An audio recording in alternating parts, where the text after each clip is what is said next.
Two cities, one bay, two teams, and one bridge divides the two. Since 1968, the Athletics and the Giants have shared the hearts of Northern California baseball fans. This weekend, the two teams square off in the always exciting and intense rivalry that is the Bay Bridge Series. First stop, San Francisco, for the first installment of the 6 games these two interleague rivals will play. It's the Battle of the Bay. A's, Giants, next.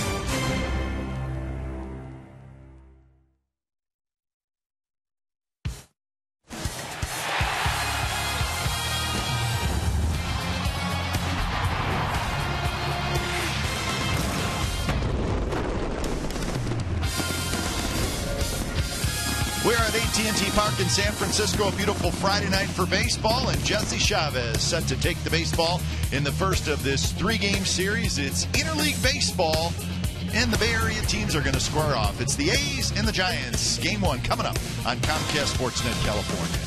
Good evening, everybody. Welcome to Oakland A's baseball. Along with Ray Fosse, I'm Glenn Kuiper. You saw Jesse Chavez making his 17th start of the year. Ray, and he's coming off a good start. 9 strikeouts in 6 shutout innings. And seeing Jesse on the bench, he does that before every game he starts. He wants to get out and get the feel of what it's going to be like. But the one thing we've been impressed about Jesse Chavez is the fact that if he struggles early, he's able to make changes while he's pitching. And I think that's really a credit to a good pitcher. He struggled a couple of innings, but then he settles down. Give him some run support, which the A's have been doing lately. He's got an assortment of pitches, but the biggest thing tonight, Kipe, he has to put a bat in his hand. He also knows he's facing basically 7 batters of the Giants because of interleague play and in the National League Park. But the biggest thing, can he bunt? We'll see if he can do that. Now, the Giants are hot. They won 8 out of 9. A big reason for that, Hunter Pence is back from injury, and Ray, you know what? He's a lot of fun to watch. Yeah. He plays the game the right way. A little bit unorthodox, but he knows how to get it done because he can swing the bat as he does going opposite field, the grand slam against Hamels, a guy that everybody wants to trade for, but he does a very good job. He's really the Energizer Bunny on this ball club. What he did in postseason last year and what he's continued to do. How about this play in foul territory? On a sac fly in foul territory, throws him out of the plate. So everything he does seems to get the fans riled up and also his teammates. And probably considering the record they have when he plays, they want to keep him healthy. All right, so Jesse Chavez and Jake Peavy, the veteran right-hander, that is your pitching matchup for Game 1 of this series. Up next, we'll head back inside the A's pregame live studios as we get you set for the A's and the Giants interleague baseball from San Francisco.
SFN California is brought to you by Jack in the Box. Get the new steak and egg breakfast burrito at Jack in the Box. It's not your basic breakfast burrito. And by Toyota, the full-line automaker with the longest-lasting vehicles in America. Toyota, let's go places. Well, we are moments away from first pitch. Some A's fans heading into enemy territory. That is AT Park here in San Francisco. This true story is brought to you by McDonald's. We go back to July 7th of last year at the Coliseum. Jesse Chavez, tonight's starting pitcher in his first career start against the Giants, shut out the Giants for 6 innings, striking out 9. He threw 101 pitches, and when it was all said and done, the A's won the game 5-0, taking game 1 of that 4-game home-and-home series. All in all, the A's ended up taking 3 out of 4 from the Giants back in 2014. And that is our true story, brought to you by McDonald's. When we come back, we'll have lineups, and then first pitch, it's the A's and the Giants coming up.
Getting set for game 1 of this 3-game series between the Oakland A's and the San Francisco Giants. A's are ready to go. You mean Brett Lawrie's ready to go? When is Brett Lawrie not ready to go? I mean, he's always fired up and ready to go. But he should be fired up this weekend with these two teams squaring off. It's his first taste of the Bay Bridge Series, which is always fun. Let's look at the game time weather for tonight. It's brought to you by the Santa Cruz Beach Boardwalk. Get to the beach. The admission-free boardwalk is now open daily. Nice night, 63 degrees and breezy. It can get very cool here at night, but right now it feels pretty good. So lineup cards have been exchanged. The Giants have not taken the field. I think the wind is the biggest factor. Yep. You know, if it blows, then it's not like candlestick, but when it blows, it makes it a little bit cooler. Yeah. It should be okay, especially the weekend. And there's a nice breeze, but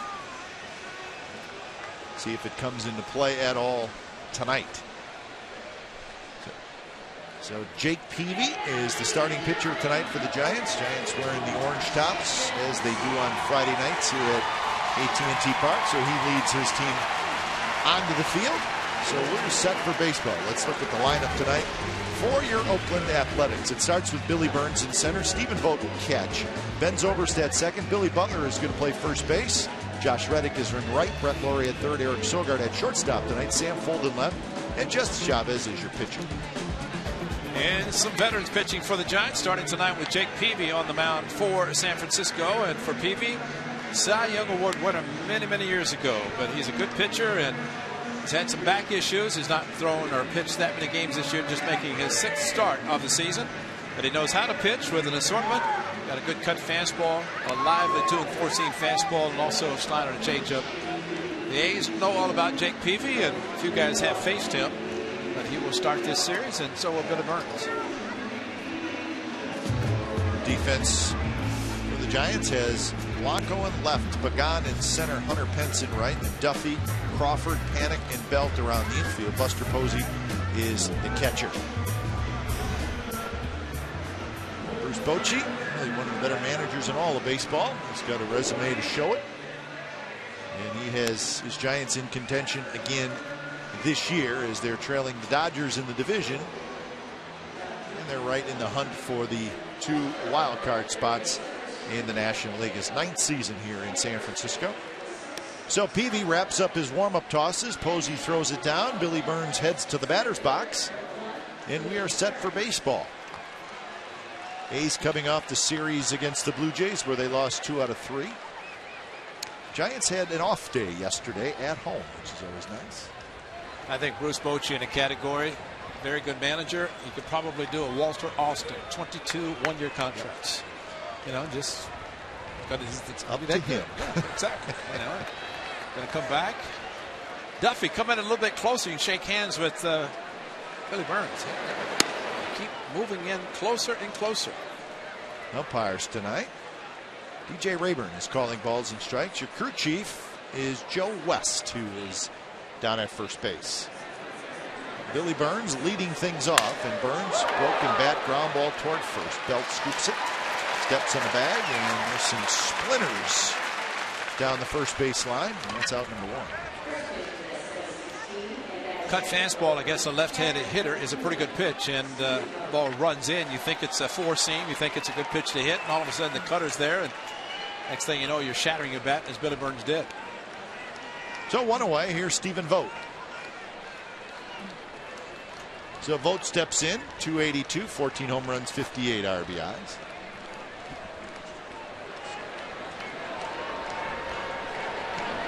Pitch to Vogt. Sinker a little bit lower. So Vogt with his 58 RBIs, tied for 7th in the American League. He was 3 for 13 in that series against the Blue Jays.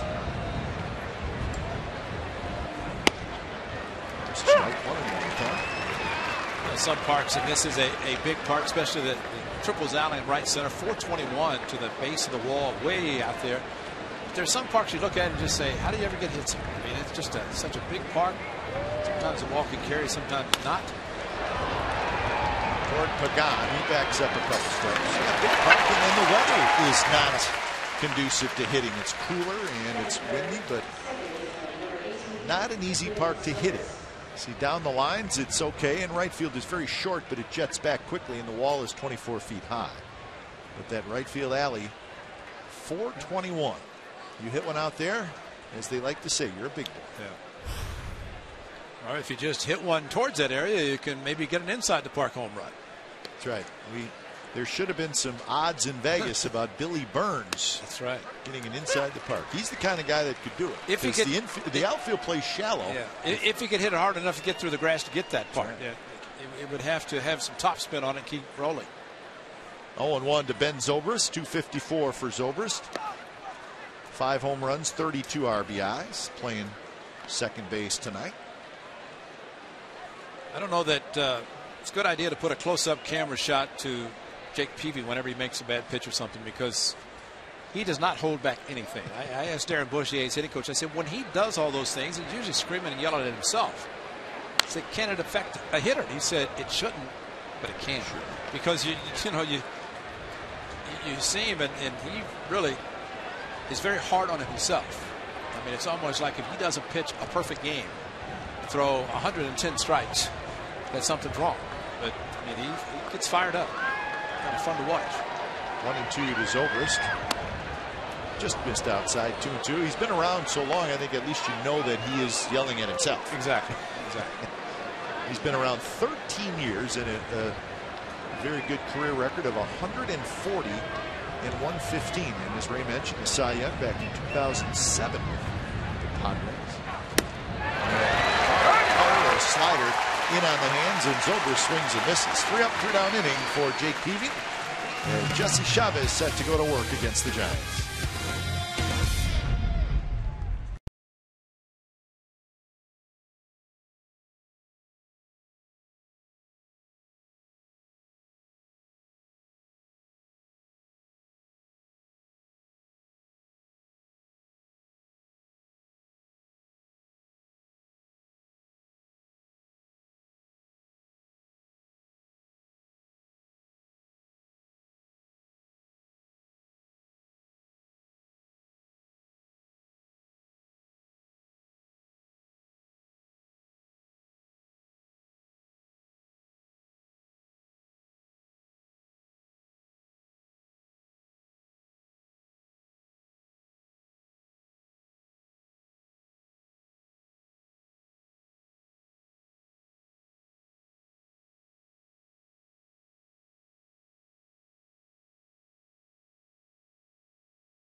Looks like this.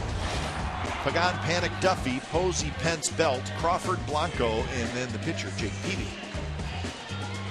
Jesse Chavez, like Jake Peavy, a good cut fastball. He finished off Benzo with the cutter.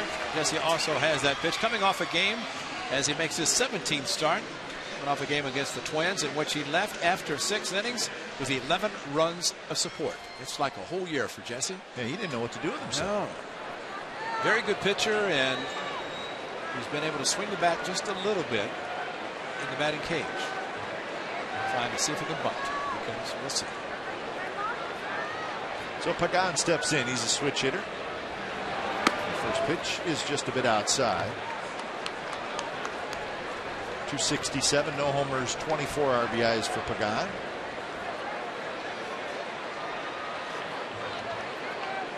Lori even with the bag. I just thought maybe they were going to get their regular leadoff hitter back, Nori Aoki, who, when injured, was in the top 10 in hitting. He got hit by a pitch in the foot and broke his foot. They thought maybe tonight, but he's going to play a little longer in the minor leagues on a rehab assignment. We may see him this weekend.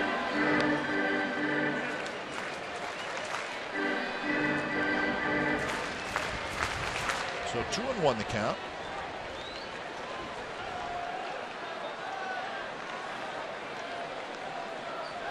I see Chavez, a quick worker. He likes to get it and go. Good pitch there, 2-2. Good sinking fastball. Jesse throws a very good changeup, but also the two-seamer way down low, and a very good pitch to throw, especially in a fastball hitter's count. Pagan, like a lot of hitters, he'll load up even as a leadoff hitter. He will get the front leg ready to go. Kind of load up right there as the pitcher is getting ready to deliver. Very close. Jay Raber's not calling the low pitch tonight. We've already seen that with Peavy against the A's. And it's 2-2, close and surprising sometimes how a hitter can take it, but it's also, if you know the umpire is not going to call it, then it's easy to. 3-2 pitch is grounded up the middle, and that's a base hit. Another low pitch. This time Pagan swung at it. It may not have been a whole lot different than the pitch right before that for the leadoff hit defensively for the A's. Good defensive outfield. Fold, Burns, and Reddick. And then on the infield, Lowry, Sogard, Zobrist, and Butler, with Stephen Vogt doing the catching. So I was thinking last time Billy Butler was here was Game 5 of the World Series. Right. And I think the Giants won Game 5, if I remember correctly. But so not that long ago he was here. A lot of action. So Panic steps in. Jesse would like to see some of the hitters swing at the pitches that have been called out of the strike zone. And it's not a bad pitch that Panic took in the first offering. And sinker ball pitcher wants to get ground ball outs. And it means swing at some of those pitches. Giants are an interesting team offensively. They're not a team that's going to hit a lot of home runs and just crush you. But they are second in the National League in run scoring. They have the most hits in the National League, and they grind through at bats. The days of Pablo Sandoval swinging at everything, it's a different group now. So 9th in home runs, 2nd in average, 2nd in runs, 1st in hits. They're 3rd in slugging and 2nd in on-base percentage. And Panic pops it up on the infield. Lowry near the pitcher's mound. And Lowry, the snow cone, grabs it. So that's the first out here in the bottom of the first. Well, a little bit of breeze, and that's why the runner first, Pagan, went about halfway just to see if the ball was going to be caught, and it was a snow cone as Lowry approached the mound, which is not very high, not as high as some of the bullpens that he has had to approach down at the Coliseum, or at the Coliseum, but nice that the runner at first base, ball drops, of course, he could try to advance, and that's why Pagan was about halfway to second base. Once he saw he was going to be caught, able to get back easy. So here's the young third baseman, Matt Duffy. Duffy having a good year, 297, 8 home runs, 42 RBIs. Amazing how injuries occur, players step in, and wow. So Pilar of Toronto, Saunders not able to play, and Pilar stepped in. Same for Duffy. And Sandoval left. Giants got Casey McGee. He did not play well. They put Duffy in there, and he's been very, very good. He's a Rookie of the Year candidate now in the National League.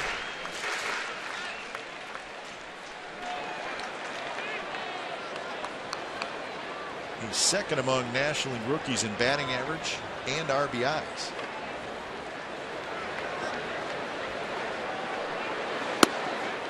Strike called on the outside corner. So 2-1 the count. Two-seam fastball outside coming back enough for DJ Rayburn to make the call. That little angle slot that he's in. Jesse would like to get the same call with the left-handed hitters. And another one on the outside corner, so 2-2. So maybe the outside corner is the place to go. Change up at 84 is but a lot of movement. And it's still kind of related to the screwball that some pitchers are able to throw. And Jesse, although it's a changeup, it does get the same action as a screwball. Duffy fouls it straight back.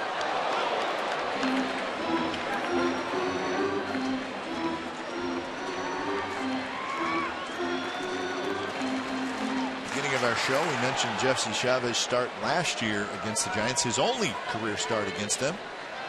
6 shutout innings. That was at the Coliseum. In the dirt, and now the count is full. See if Pagan takes off with Posey to follow.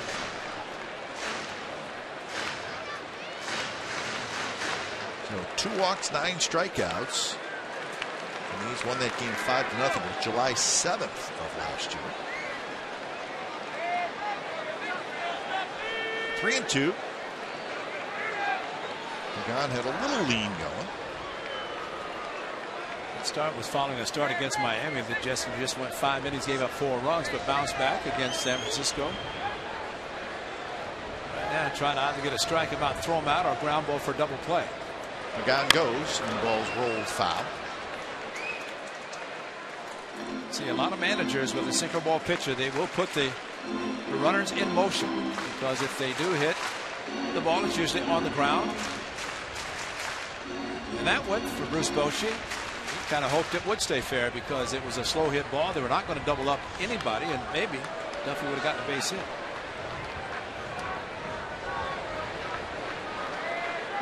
So we'll see if Pagan goes again.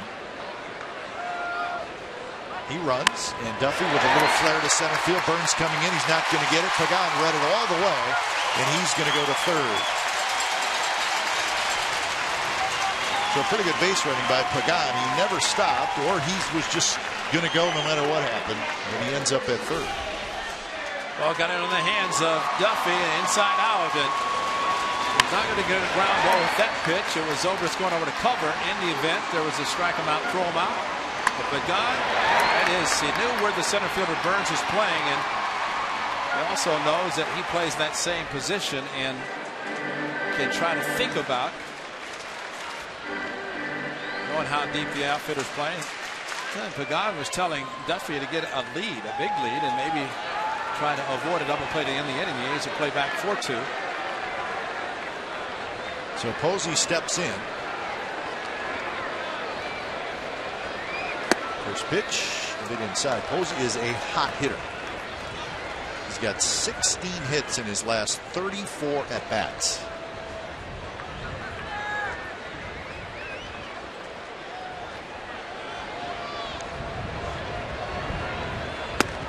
A little cutter in for a strike. And the count even at 1-1.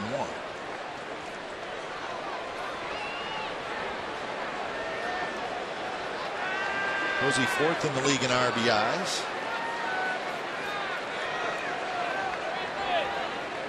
Duffy has a good lead, not going anywhere. Swing and miss. Chased a pitch, 1-2. Runners in scoring position. Posey this year a .394 average. With 2 outs and runners in scoring position, .476.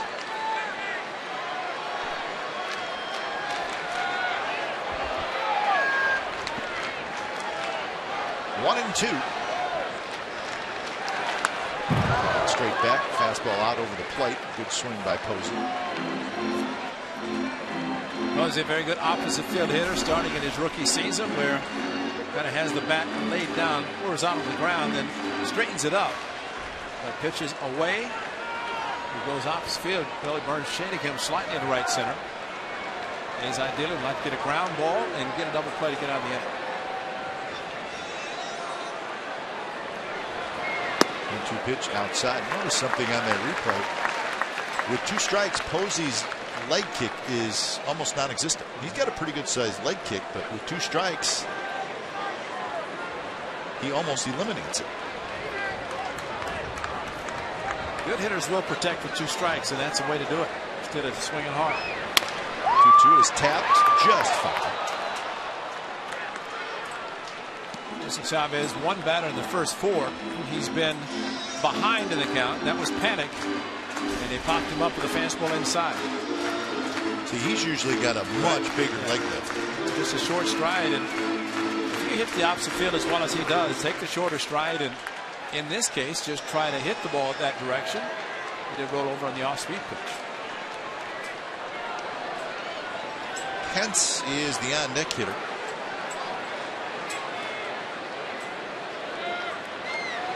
Two pitch is reached for and popped up foul.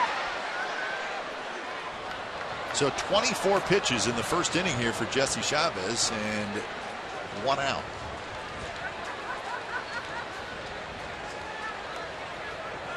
Just to always remind everybody that that man Bob Melvin in National League Park has to make the decision about what to do with a pitcher. Jesse has been able to settle down after throwing a lot of pitches early in the game, but he stayed in because of the Miracle League. Another foul ball. When you're in the Miracle League Parks with no DH, you can afford to struggle a little bit. And if you can make some adjustments, which Jesse's capable of doing, you stay in the game. The hardest decision for an American League manager coming to the National League Park is the pinch hit. There's a breakdown of 25 pitches so far. Straight back with Duffy taken off. It was kind of one of those late takeoffs. So a good battle here between Chavez and Posey. He's fouled off 5 after getting 2 strikes, and for Jesse, 2 with Duffy hitting. So that's 7 extra pitches that he's not been able to put away, and right now he's just trying to figure it out. Figure out what he's doing and trying to correct it. Duffy runs, the ball's hit to right center and hit well. Burns and Reddick come together. Reddick has it. So trotting in is Pagan, a sacrifice fly for Posey, and the Giants take a 1-0 lead. So that's a pretty good at bat.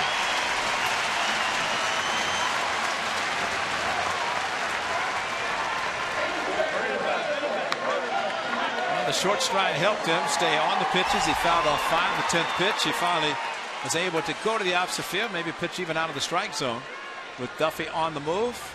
Reddick cutting in front of Billy Burns.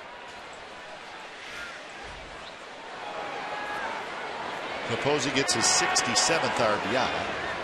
And here's Hunter Pence.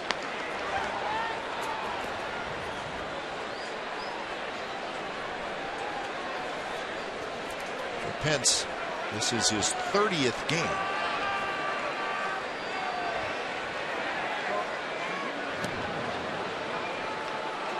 Pence in spring training was hit by a pitch very early in spring training and broke his left forearm. Came back, played a little while, and then got some tendonitis in the area where he was hit. And he missed a lot of time. And that one a foul ball right at home plate. But seems to be healthy now.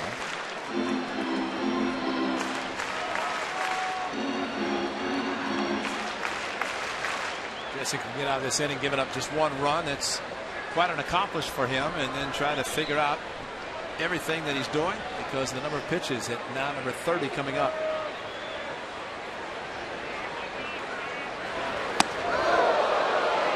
Running in a little bit on Pence. 2-1 the count.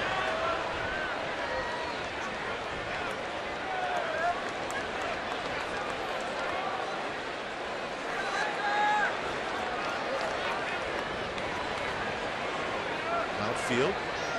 Shifted slightly toward right field for Pence. He's got power all over the place. And now the count is 2-2.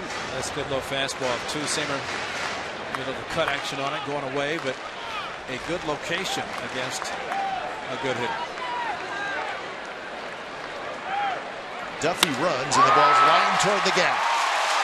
And that's going to be trouble. It's going to go all the way to the wall. Duffy's going to score, and Pence to second with a double, and the Giants lead 2-0.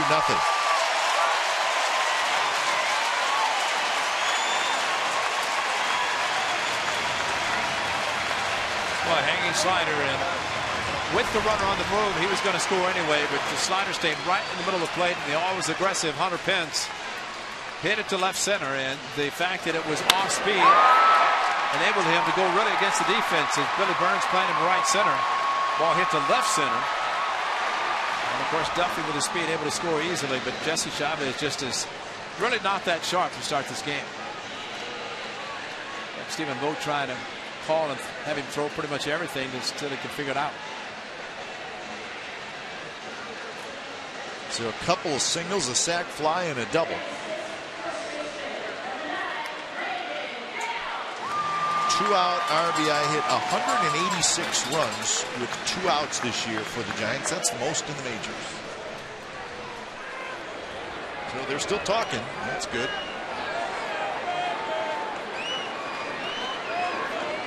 Don't want any friendships broken up over the weekend. Here's Belt. And that one looked like a strike. Called the ball. B.J. Rayburn's a little bit all over the place right now.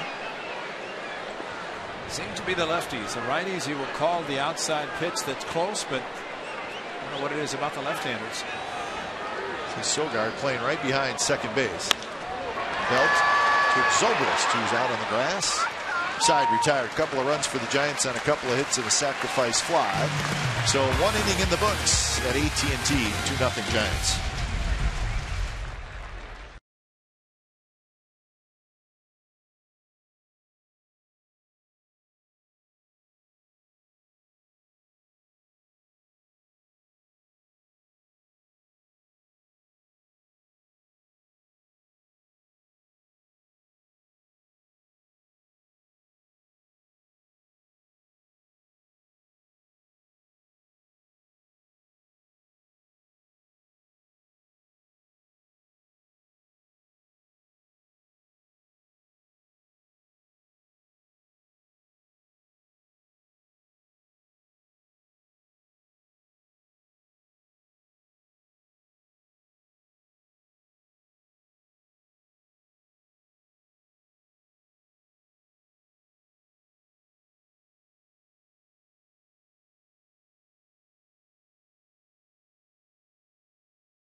SN California is brought to you by Real Strong Redwood. Why Redwood? Visit realstrongredwood.com. So 2-0 Giants lead in the second inning. Jake Peavy had a 3-up, 3-down first inning with a strikeout. As he faces Billy Butler. Butler playing first base tonight. Be interesting to see how much Butler plays first base. A left-hander tomorrow A's will face. That was a line drive, and that's a base hit.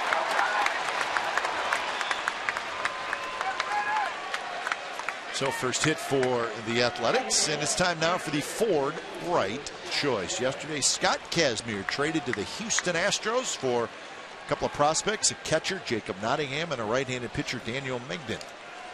They were both playing in single A for the Astros. So we wish Scott Kazmir best of luck in Houston. I don't think he needed it tonight because he pitched tonight for the Astros, and 7 shutout innings against the Royals in Kansas City for Scott Kazmir. So not too shabby. No, definitely know the general manager talking about making the trade and that he was going to be there watching him pitch tonight. I'm sure he's pleased, and evidently the young catcher Nottingham showed up last night and played for the A's. That was impressive. It was also showed up and got a hit. So he said, "I'm traded. Let's go." 1-1 the count to Reddick. 283, 12 homers, 56 RBIs for Reddick. He's having a good year, and continues to use the whole field. Yesterday against the knuckleballer R.A. Dickey did a good job going opposite field, staying inside the pitches with a couple of strikes.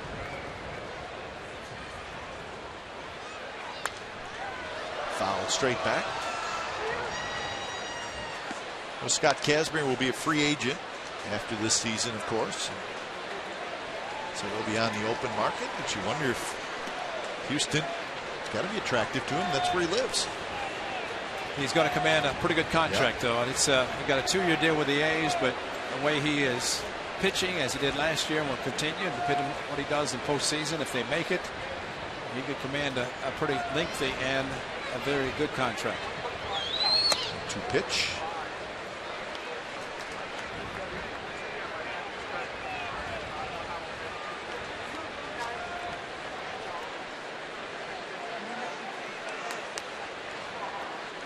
Two and two the count to Reddick.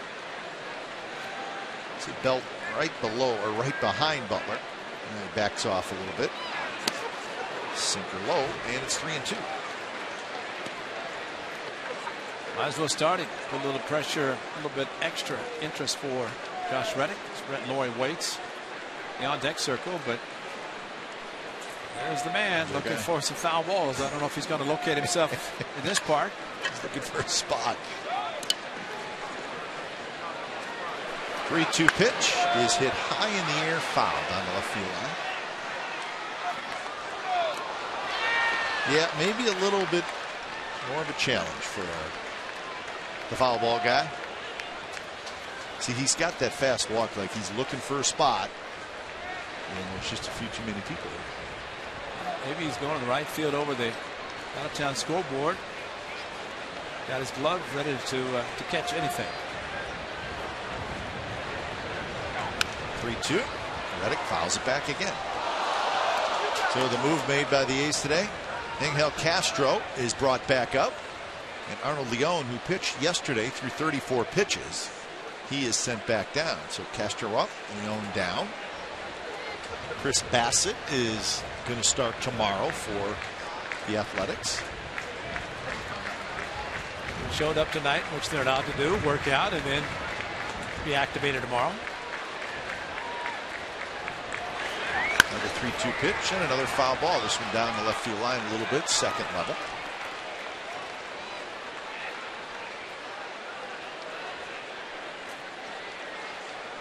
Brett Laurie to follow here in the second inning. The leadoff single by Butler. With Drew Pomeranz put in the rotation yesterday with the trade of Scott Kazmir, that does complicate a little bit in the bullpen. He is now down to 2 lefties, O'Flaherty and Abad.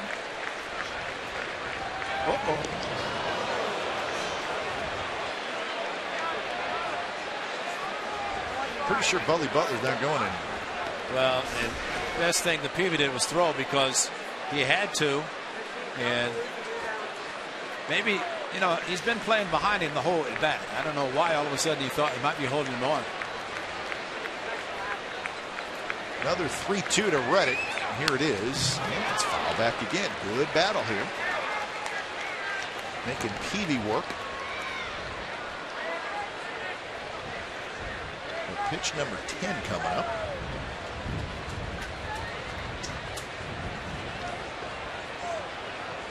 Reddick was 3 for 8 in that series against the Blue Jays.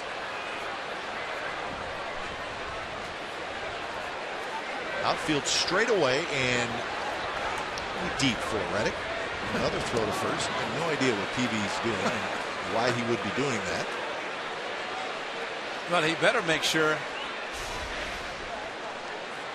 He did step off, so he can do anything he wants to, and why he is, I have no idea. But I guess Belk's making sure he's paying attention.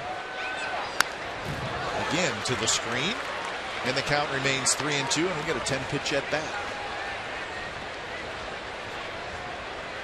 I always wonder if, when these at bats go on, if the pitcher, especially if he's not a dominating guy like a Max Scherzer or something, if he's wondering, all right, now what am I going to throw? Because Reddick's had good swings.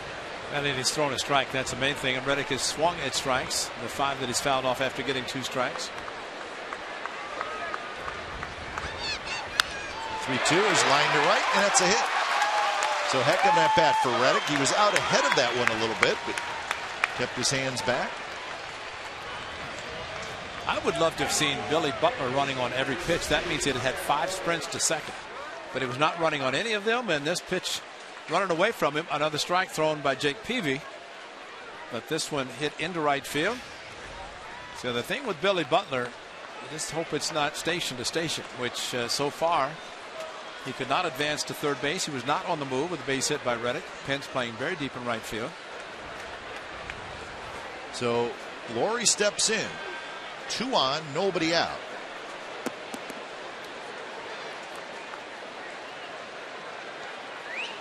First pitch is off the plate. 276 with 8 homers, 37 RBIs for Brett Laurie. He's in a little RBI drought. He's got just 2 RBIs in his last 22 games. So a spot here to knock in a run.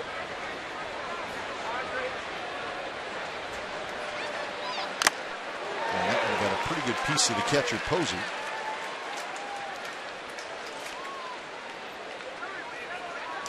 I think he felt the hockey style mask and it got him in the lower part, and looked like it took the top of the mask and maybe even hit him close to the eyes.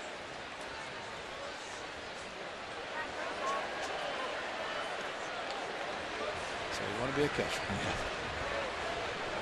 Steven knows all about it. Just be careful, Steven. You might get hit just standing there. It's like a magnet.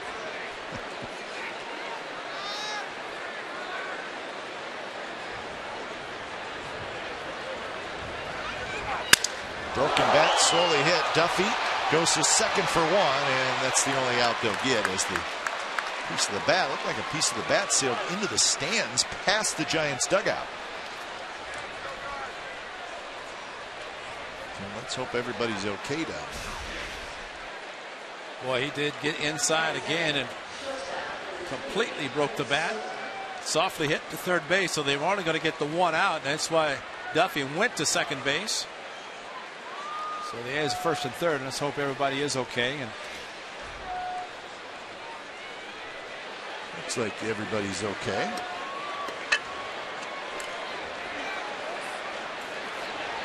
So runners at the corners for Sogard. Outfield comes in a couple steps. First pitch to Sogard is outside. Sogard has not played a lot lately.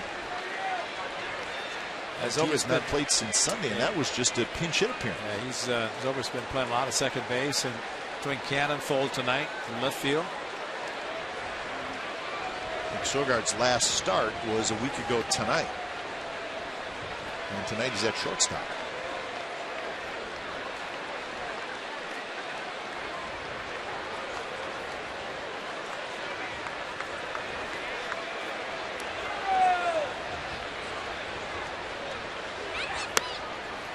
one misses, and the count is 2-0. On Billy Butler, third base, with Duffy playing way off the bag. He's only taken about a 4-step lead, and he can go down the line considerably more. And I say that because the rule of thumb, if the ball is hit hard in turn 2, you go for 2. Otherwise, if Butler goes on contact and he's not getting a big lead, then they could get him at the plate if they decide to do that.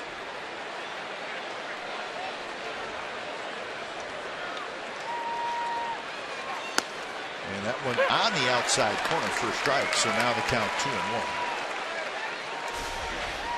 A little cut fastball back door, and there with the left-handed hitter, pitcher gets the call.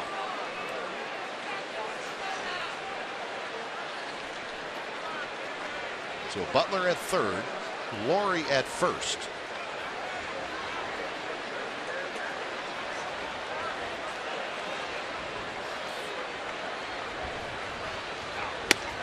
Good breaking ball there. Snapped right in there on the outside corner.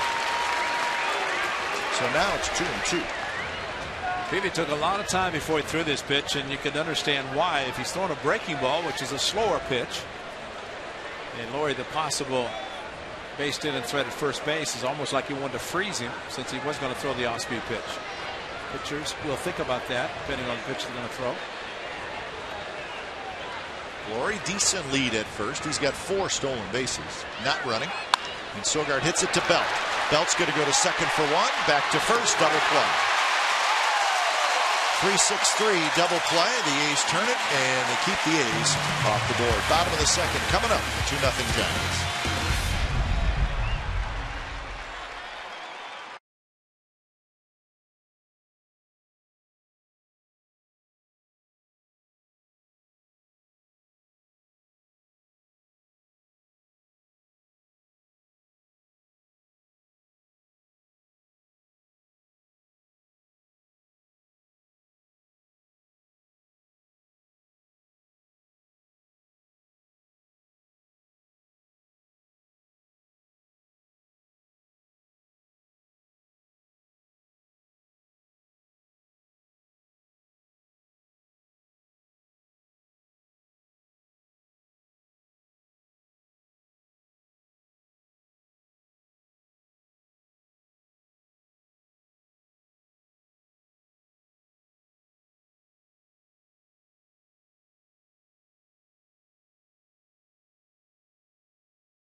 Fancy footwear with a white cleats t-shirt giveaway presented by Cache Creek Casino Resort. It'll be Saturday, August the 8th. One of the Oakland franchise's most recognizable and iconic trademarks, the white cleats, are the brainchild of Charlie Finley and have been a staple for more than 4 decades. Get your tickets for the popular giveaway day now at athletics.com, or you can call 877-493-BALL. They're superimposing that t-shirt on that gentleman. Pretty good. I like the way they're able to put that t-shirt right in front of it. Too many pitches for Jesse Chavez already. And actually, for Jake Peavy, they both slowed the game down considerably. So the pace of the game, we're a little behind right now. It's not rapid. It's not rapid.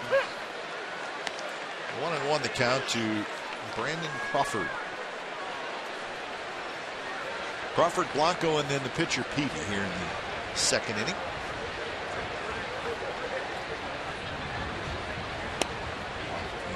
That one called the ball. That was a better pitch than the 1-0 pitch. Yep. So we're still trying to figure out the strike zone. Maybe so is he. Unless he called it inside, but I doubt it. And a line drive, left center field, a base hit. Burns over to cut it off. Crawford with a big turn. He'll stop there. So leadoff single for Brandon Crawford. It makes a huge difference. You get a count in your favor as a hitter. You can load up a little bit earlier, and Jesse elevated the pitch. And even though it's a pretty good pitch away, good job hitting by Crawford going the opposite field.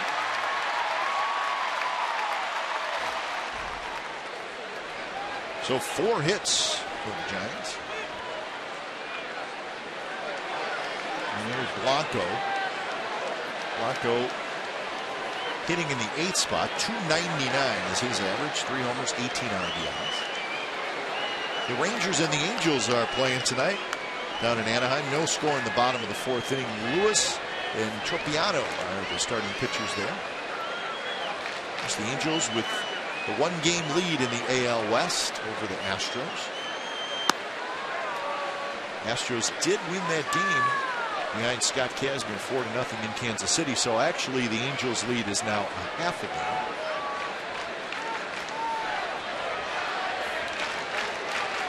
Blue Jays leading the Mariners 1-0 in the 3rd inning in Seattle. Good pitch there at the knees. Below the knees. It's amazing. It's amazing the inconsistency already. But he has been very inconsistent. Tropiano was the starting pitcher for the Angels the first game that Jesse Chavez pitched back in April. A game in which the A's could do nothing against the pitcher of the Angels. That's right, he did pitch well against the A's, didn't he? He gave up the 2-run home run to Cole Calhoun, and that was it. Only 1 hit. It was a followed an error. The A's could do nothing in the game, and unfortunately was shut out. 2-1 the count to Blanco. Crawford runs, and the ball's hit high down the right field line. Well fouled. So Crawford was on the move. That game in Seattle, Felix Hernandez is pitching. King Felix going for his 12th win of the year. Mariners are 44-52.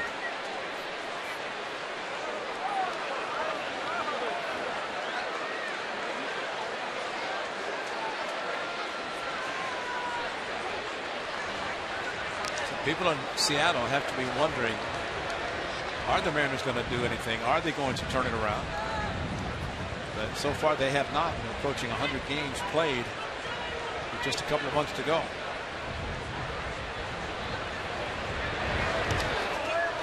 The life of a GM, huh? You have to figure out if you're sort of one of those, for lack of a better phrase, bubble teams where do you have an 8-game winning streak in you? Maybe not. Mariners hope so. Stephen Vogt did an exceptional job there because that ball bounced way out in front of the plate and just shows you how much Jesse Chavez is off so far.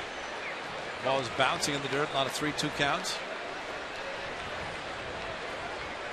So Crawford probably running. He does. And the pitch is up and away, and it's ball 4. So if you're a National League team, this is your perfect situation. First 2 runners get on, and the pitcher's coming up. Catcher always asks for a quick call from an umpire to avoid throwing on ball 4. Stephen Vogt either did not get the call from DJ Rayburn. Maybe DJ Rayburn was waiting to decide what he's going to call. And so he could not say ball or strike. So that's why Stephen Vogt threw through. And fortunately, it was a good throw. So the A's will have to execute the bunt defense here. The pitcher up. Butler coming way in. And Peavy bunts it, and it's a good one. Jesse Chavez slips. His throw is still in time to get Peavy. There was a little slip there by Jesse, but he was able to regain himself. So successful sacrifice for Peavy. 2nd and 3rd, 1 out. Jake Peavy, more of a National League pitcher throughout his career, and that's why he's able to do this so well. They work on it all the time. Jesse Chavez recovered nicely with slipping in the way he did. But Peavy was trying to bunt the ball to third base. He did, forcing Chavez to field, and Jesse went down. The only play he had was first base. That right there is why Nolan Ryan would always, when he pitched, before his first pitch to the first hitter, he would walk in front of home plate and dig his foot into the ground just to see if it's going to be slippery or not. And if you bunted on him, he'd hit you. First pitch to Pagan, a strike call. So the infield comes in for the A's. Pagan singled and scored in the very first inning.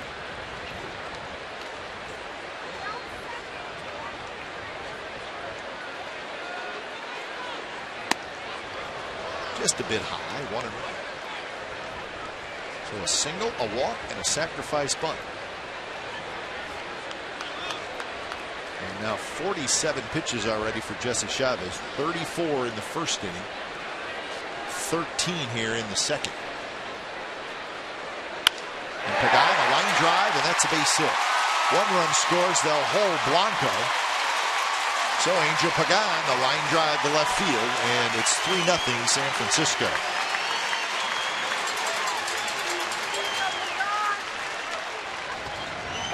Another good approach, and Crawford started the inning with a base hit to the opposite field, and Pagan with the pitch is supposed to be inside, floated outside, and he went perfectly to the opposite field. And off second base, Blanco read it, but Sanford a good job charging quickly to keep the runner at third. So here's Panic. Panic popped out to the third baseman Laurie in the first inning. And there's a high fly ball toward Burns, who drifts back, still going back. Plenty deep as Blanco tags, comes in to score, and it's 4-0.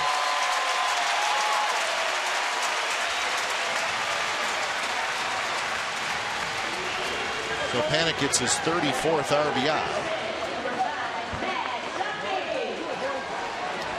At the perfect pitch to hit a fly ball, and Jesse Chavez wanted to get the ball down to get a ground ball for 2. Instead, got the fastball up and fly ball to center field. So 2 outs. Here's Duffy. He singled and scored in the first inning.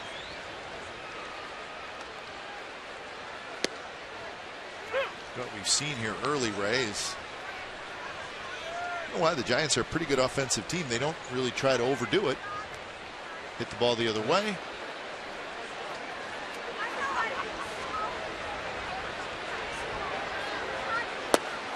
And a miss, and it's 0-2 to Duffy.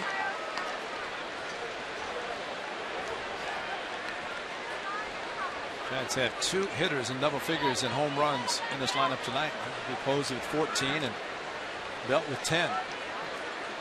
So you kind of play to the park, and this park is big, so slap it around. It's the best way, best approach, because the outfielders have to play deep, which they are. You hit line drives, you're going to drop a lot of them in front of the outfielders.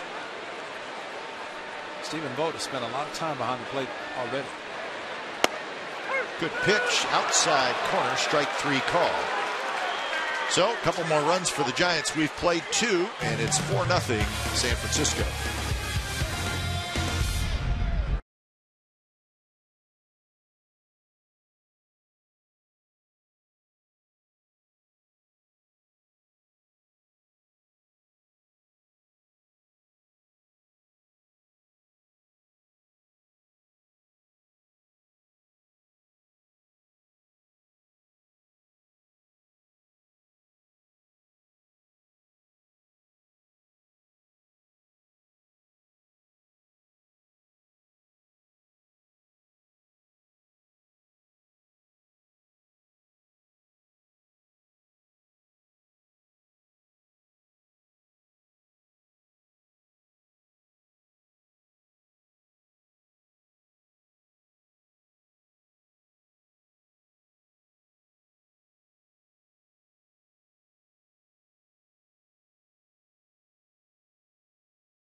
Brought to you by Roaring Camp Railroads. You'll never guess who wants to come out and play at Roaring Camp. It's Thomas the Tank Engine and friends. That's who. 4-0 Giants lead, top of the third. That gentleman's keeping score. Just like us. So Peavy back to work. Peavy threw a lot of pitches in that second inning. How many did he throw, Ray? What was the total? 21. 21. Or it's 32 total. I had 32 through the first two. BI's better.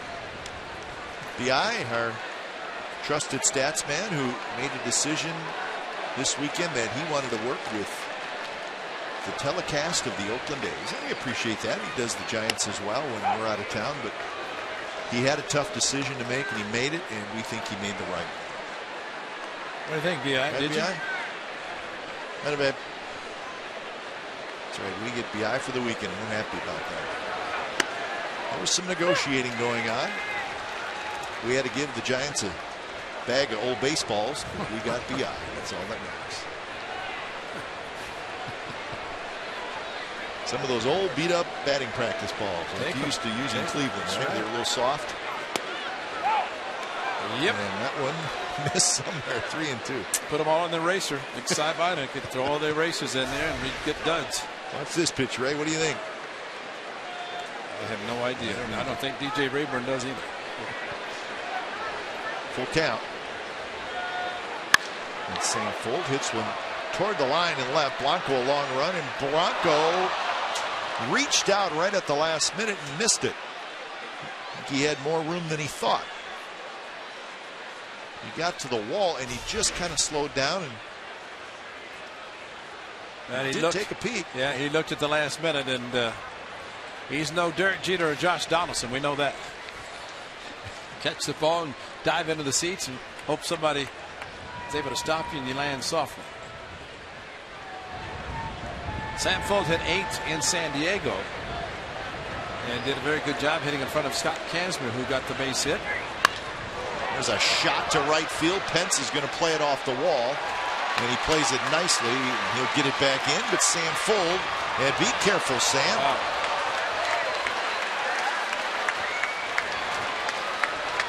Not the way you want to draw up a slide, but it's a double for Sam Folt. Well, he started to go head first and realized he didn't have to slide, then tried to stop. So when in doubt, slide. Because he knew the ball was going to carry him off the wall. It did hit the screen, so it came back nicely to Hunter Pence. But he had a little trouble picking up the ball and getting a grip. Sam started, and I don't have to, but that's scary. And hit the bag hard and reach back with his foot. So here's Jesse Chavez, who squares to bunt, and he takes a strike. Pull the bat back, but it's called a strike. I'm glad Sam Folt's okay. That bag is hard. That's the scary part. But you go halfway, and then fortunately when he reached back, his left foot was able to grab the bag.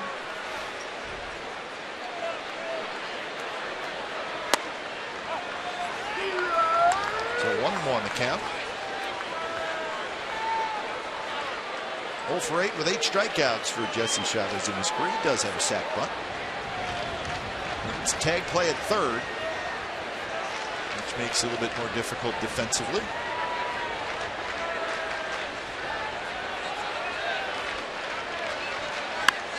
Bunted to Peavy. Peavy cannot pick it up cleanly, so he's going to go to first to get the out there. If he picks it up cleanly, there's going to be a play at third. But he rushed it a little bit, and that helped out the Athletics. Jesse Chavez, his congratulations for getting the bunt down, but it was hard. And Jesse just jabbing at it. What makes it hard for Jesse in this case? He practices bunting. You could see the difference in Jake Peavy, who actually squared around first and second, and his attempt was to bunt it to third. This time, though, he was too aggressive coming off the mound. But in case of Jesse Chavez, all he wanted to do is get the ball down. You have one pitcher who works on it all year. The other pitcher put a bat in his hand about a week ago. Here's Burns, and Burns bounces one up over the A's dugout into the seats. Well, the A's had a chance last inning, first and third, one out, didn't score. with the double play, and again an opportunity here with the runner at third and one out. These are the runs you have to score, and he couldn't do it and didn't do it last inning. Burns grounded out to first to open up the game. Sliced foul, and now it's 0-2.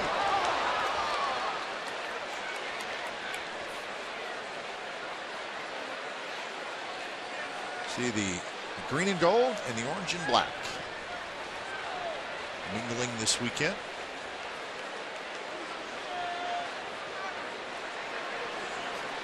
Burns puts the ball on the ground. Would hope Sam Folds got him going on contact. Pitcher, third base, the only two spots where he might not score. Down and in, and Peavy pitching for the strikeout. Burns not a guy who strikes out very much. Hard breaking ball, and he was going for it. Posey, a very good job getting his body in front of the ball. Vote to follow. Opportunity here in the third for the Athletics.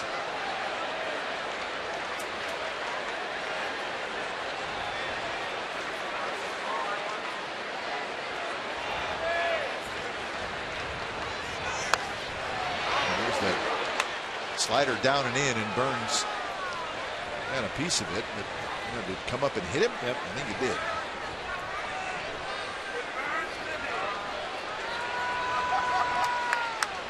See if Billy Burns is okay. Now he's down on one knee, down on both knees.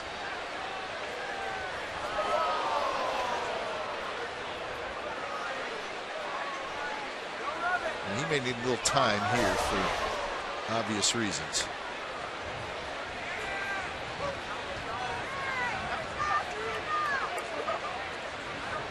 Let's look at him on the inner thigh.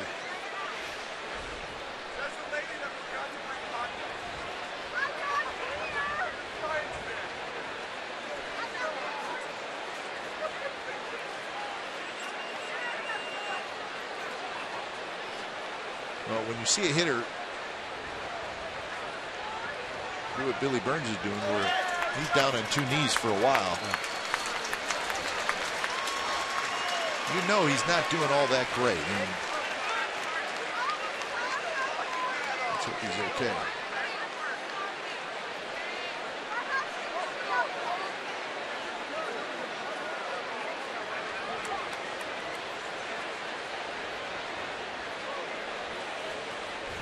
He will get as much time as he needs. Probably needs more than he's going to get. Yeah, well, he needs about an hour.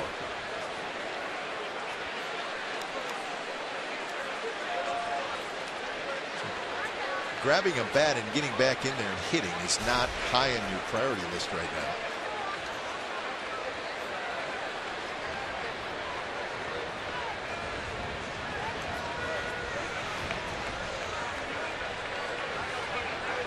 Bob Melvin's looking at Nick and saying, "What do you think, Nick?" Just let him catch his breath and take a little extra time, a few swings. Everything will be better tomorrow.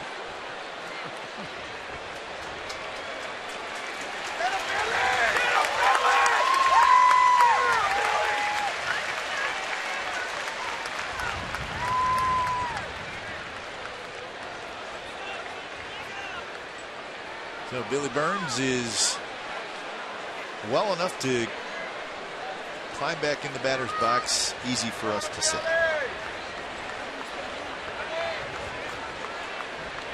So the count is 1-2. And Peavy is now ready, and so is Burns.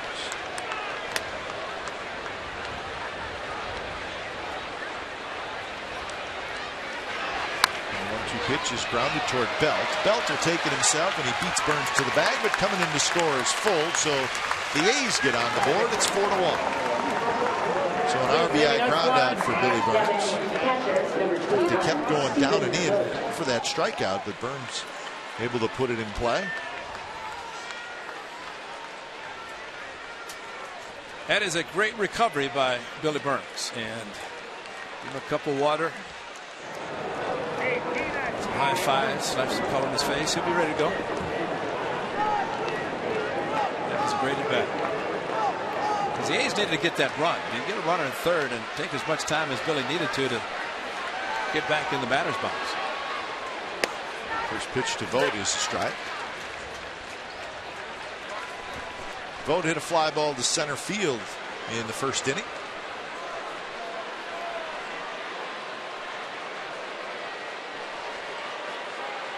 Defense pulled around a little bit toward right. And right down the middle, and it's 0-2. So Vogt must have been looking for something else. Panic about 10 steps out on the grass. Crawford shifted over to his left, as is Duffy. Outfield pretty straight away. 0-2 pitch, just a touch inside.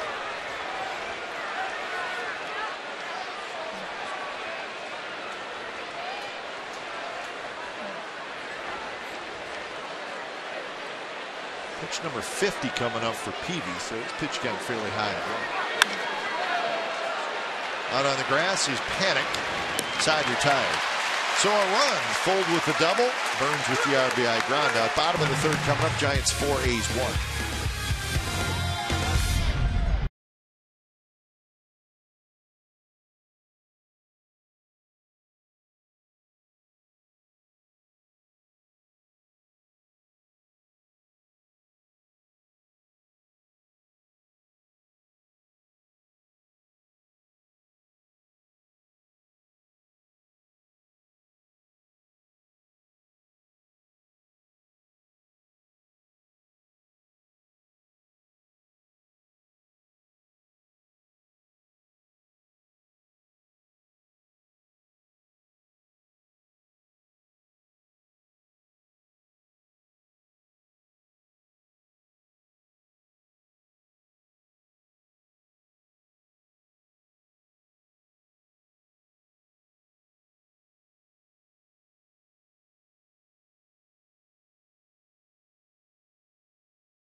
The Data Strong fan photo of the game. Tweet your strongest fan photo to CSNCA. Data Strong fan.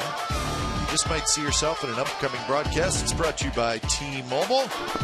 Matthew Miller from Baldwin, Michigan sends in this photo. And that's Hudson Miller, an A's fan in Baldwin, Michigan. Jesse Chavez needs a shutdown inning. And it's only one run the A's got, but Jesse struggled. 52 pitches in the first 2 innings. And very similar to the Yankees game that he pitched at the Coliseum. 42 in the first 2, ended up going 8. Zobrist gets back there, catches it, falls backwards, and that's out number 1. Follow the Athletics all season in 2015 with MLB.com at bat, the #1 app for live baseball. At bat is up to the moment, at any moment, with in-game highlights, live look-ins, replay reviews, radio broadcast, StatCast, and more. Get MLB.com at bat for your smartphone or your tablet. So 1 out. Here's Hunter Pence, who had an RBI double in the first inning.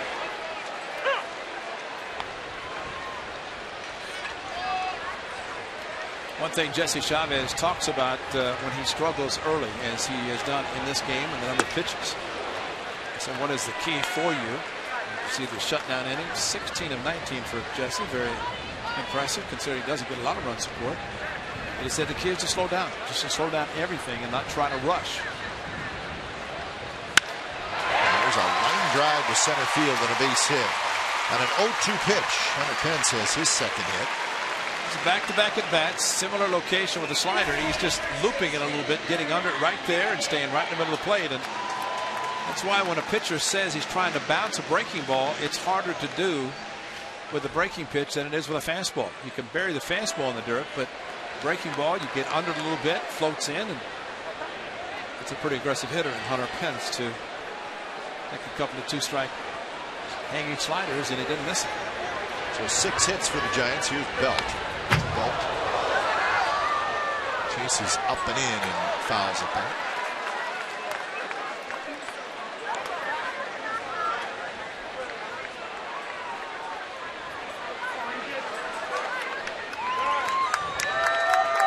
Belt with 10 home runs on the year. He also has 25 doubles. That's tied for the second most in the National League.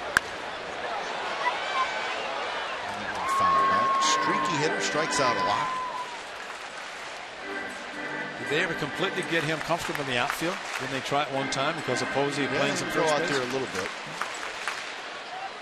More of a first not base. ideal. Yeah, good first baseman, good glove. When I say power position, he does have 10 home runs.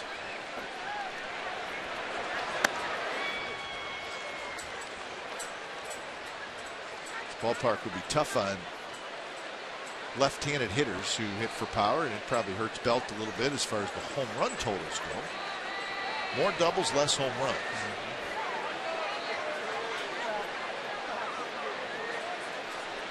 1-2 pitch. She is popped up foul.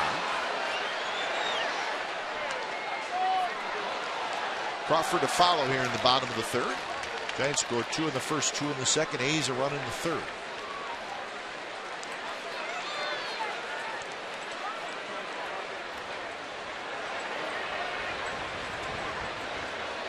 Sogard playing behind second base.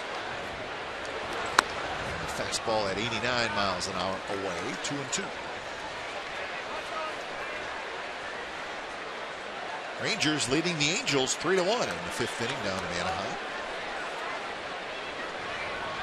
Early run for the Angels. Mike Trout, a home run, his 29th of the year. Keeping an eye on that one. So Trout with 29, Pujols with 29. And Zach Greinke missed his start due to the birth of their first child. So he's been held back on that. They said maybe tomorrow or Sunday, I guess. Sounds like Sunday now. Yeah. So that means he will miss. He's going to miss the A's anyway. But Kershaw's got a nice little streak going, just like Greinke as far as shutout innings. So Greinke's got 43 2/3 innings of consecutive scoreless innings. Kershaw's got 29. Yeah, with a near perfect game last night. 7 innings, perfect baseball. Not a bad 1-2. In the dirt. Vogt knocks it down, scrambles after. The A's will see Kershaw on Wednesday. Not sure on Tuesday. In fact, I read today where it's possible Brett Anderson, who hurt his Achilles a little bit, but he seems to be okay. And with Greinke now going on Sunday, it's possible that Brett Anderson could pitch against the A's on Tuesday. Don't know that for sure, but Kershaw is for sure on Wednesday. Runner goes. The ball's hit in the air, left center. Full the long run. He's going to get there, and he makes the catch. So Pence hustles back to first, 2 outs. We were privileged to call Dallas Braden's perfect game. And I remember talking to Vince Scully one time, and he had called at the time 25 no-hitters. 25. Of course, he had some of Koufax's perfect games, and but can you imagine that many no-hitters? I can't. I mean, it's hard to believe, but the great one, Vince Scully, will be seeing him next week in Los Angeles. We're still excited about the perfect game for the Giants. That's right. Matt Cain with the Giants has one. Had one following Brady, of course. Felix Hernandez, Philip Humber. Party boat. Yep. Starting to get a little cooler. It's probably a little chilly out there. Swing and a miss by Crawford, and it's 0-2. Crawford singled and scored in the second inning. Difference right there. That pitch down and away instead of the one that was elevated to him the last at bat on 2-1 that he shot a single to left field. Similar type swing, except the difference location up and down. Going back with the same fastball away. Up the middle. Sogard scoops it. He flips to second. Zobrist is there. Side retired. So a hit and a runner left, and we're on to the fourth inning. It's 4-1. The Giants lead.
CSN California is brought to you by Pixels, in theaters today.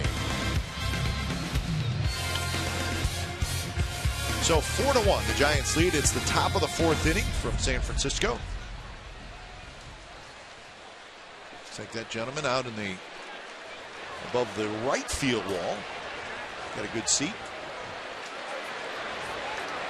Zobrist, Butler, and Reddick here in the fourth against Peavy.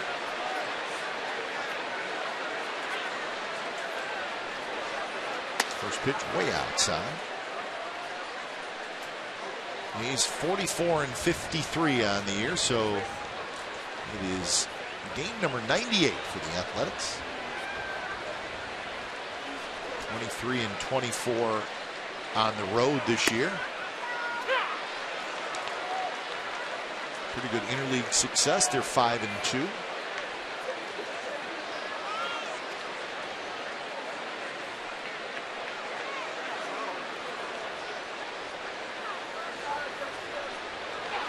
They took 3 out of 4 from the Padres, and they took 2 out of 3 from the Rockies. So that's the 5-2. They'll play the Dodgers 2-2, 2 at home, 2 in LA. They'll play the Giants 3 more times. Last year was just 4 games against the Giants, 2-2. Yep. They changed it back to the 3-3. The Giants, or the A's, will go to Arizona and play the Diamondbacks in August, a 3-game series. So that'll finish up their interleague schedule. 2-2 the count.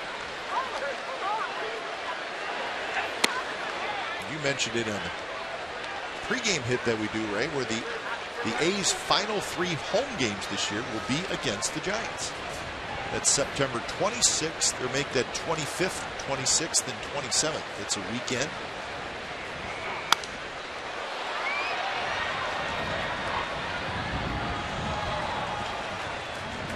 Yeah, no bullpen places Scott Emerson. Will they ever out in the city in the summer? But he's there sitting in the dugout. He actually said the batting cages, where they have a double batting cage behind the dugout, he said this is where the bullpen's going to be tonight. It's going to hang right in. Zobrist called out on strike. Zobrist leaves his bat sitting near home plate. Well, two-seamer, and evidently B.J. Rayburn liked the call coming back. Don't know that it did. And Ben Zobrist didn't think it did. So second strikeout for Jake Peavy, and both of them have been Zobrist. Scott Emerson actually said maybe our relief pitchers just warm up in the batting cages. That way nobody will know who's warming up. They can just do it behind the dugout. Quick strike to Butler, 0-1. I guess you could stay away from the verbal abuse down the right field line, which you're about as close as you're going to get to the stands if you're warming up. Butler has had a lot of at-bats against Jake Peavy. Of course, you count the postseason last year, but Peavy pitched for the Red Sox. I wonder what he did with the duck boat. I wonder if he brought it out here for the Bay. Boston, if you ever been to the duck tours in Boston. He had a parade, so he bought one. Panic takes care of that, and I think he bought a trolley car after last year. Sure. So he's got back-to-back World Series wins. Different teams, different leagues. Jake Peavy. Different mode of transportation. That's right. Yeah, when he bought the duck boat, that was, Chris, when Boston won, Chris, they won 4-7 and 13. Yep. And so he going to take duck boats for the parade, and he said, just buy it. Just give it to me. I don't park it someplace. We've got a big spread, I believe, back home down south. So there's plenty of room. The contracts he's had, he could buy pretty much anything he wants. Yep. First year of a 2-year deal with the Giants. When Matt Cain got hurt last year and the Giants needed a starter, they got Peavy from the Red Sox for a couple of minor league pitchers. When it was all said and done, he went 6-4. He had a 2.17 ERA with the Giants in 12 starts. And they brought him back. So there's the duck boat after the 2013 World Series with the Red Sox. Lester with the Cubs, Peavy with the Giants. Michael Egan must be front office. Probably were negotiating as they were taking the duck boat run. That's a good duck boat to begin Lester and Jake Peavy. Peavy made a couple starts this year. He had some back issues. Was not feeling well at all, and he went on the disabled list, and he was on the disabled list for quite a while. But now he's back and he's pitching much better.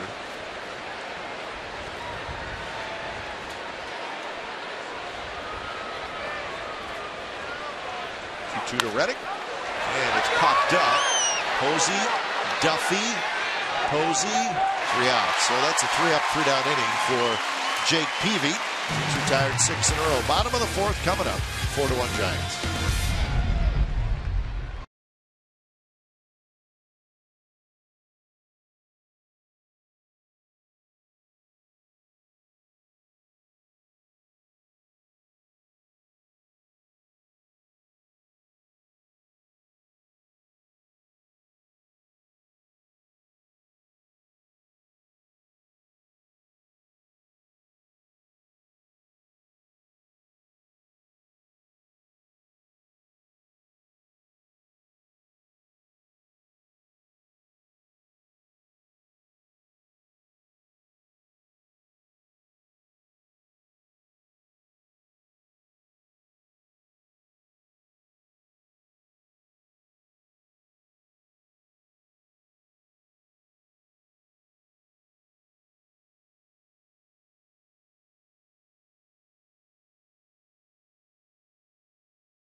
A's baseball. Log on to csncalifornia.com as our A's insider Joe Stiglitz provides wire-to-wire reporting of this A's 2015 season. He's got breaking news, video, special features, and more only on csncalifornia.com. So 4-1, it's the Giants leading. Gregor Blanco, first pitch, line drive, center field, a base hit.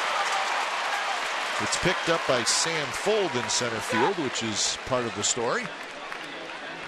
So Sam Fuld moves over to center field. Mark Cannick comes in the game to play left field. So Billy Burns, the shot he took while he was batting, was bad enough to take him out of the game. So we hope Billy Burns is okay.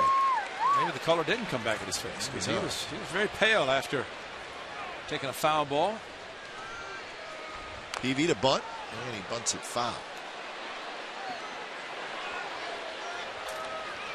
Peavy with a sacrifice in the second inning, and it turned out to be a big part of the Giants getting 2 runs.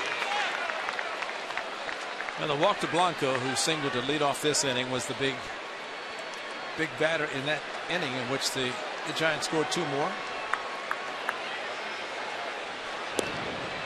But you can see the way Peavy squares around the bunt, and going back to Jesse Chavez, who did get his down when Peavy slipped as he tried to field the ball, but he's somebody who's practices every day. Well, Bob Melvin said that when we were in San Diego, and I thought it was interesting because you think about American League team going into a National League park, and your immediate thought is, well, you lose a hitter, and it's probably a big hitter because it's the DH. And Bob said, yeah, that's part of it, but what the advantage for the National League is that their pitchers are better equipped to hit and to bunt, or just to execute it all at the plate, as opposed to the American League pitchers who don't practice it at all. 2 pitches taken by Peavy out of the strike zone, but he's kind of watching them come in and then pulling the bat back. So he's, again, every day of batting practice, the National League pitchers hit and bunt. So it's something they practice every day because it's part of their game. And listen, I mean, an American League pitcher can say, all right, I'm pitching in a National League park in 2 weeks, so for the next 10 to 12 days, I'm going to hit some. But it's not going to make any difference. Well, and you're also bunting against a machine or a coach throwing 60 miles an hour. You're not facing somebody throwing a lot of pitches. Blanco runs, the ball's bounced, and it's going to trickle through, and Blanco's going to go all the way to third somehow, and I really don't know how. That ball got through the infield. So Peavy pulled the bat back, Blanco took off, and he bounced one into center field. First and third, and nobody out. Well, you have a guy square around and then pulls the bat back. Got a pretty good pitch to hit. And Sogard was going to the bag. Actually, Zobrist was going to first to cover. He tried to go back. And then, really, it was placed perfectly. Sogard was going to the bag, the second to cover. Zobrist was going to first and then had to retrace his steps. And Sogard tried to go to the second base position. But the key there was Peavy putting the bunt down, or the hit down, and the fact that Chavez had to throw a strike because he was behind 2-1. First pitch to Pagan outside, so it's a hit for Peavy, his second hit this year. But you would not see an American League pitcher do that. That's just something you're happy to get a bunt down, and Peavy executed perfectly, and probably something they work on. Well, when we were in San Diego, and Kazmir, who doesn't hit, and he got a hit, and it was a big hit in the game, and when the game was over, it turned out it was the biggest hit in the game. Yeah, but he also realized running the bases, he had to score from first on Billy Burns' triple, and that wore him out more than anything. That one hit down the left field line and foul. So Fernando Rodriguez heading down to the A's bullpen as Jesse Chavez has not had an easy inning tonight. He's thrown 76 pitches with nobody out in the 4th inning. You realize some pitchers have never had a bat in their hand until they get to the big leagues and go to a National League park. It's true. Because they come up, they're DHs in the minor leagues, they're DHs everywhere. And if you're a pitcher, you're a pitcher. And just not something you're going to go out and say, let's practice bunting, let's practice hitting.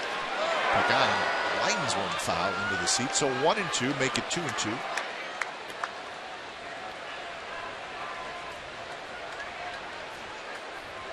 So 8 hits now off Jesse Chavez.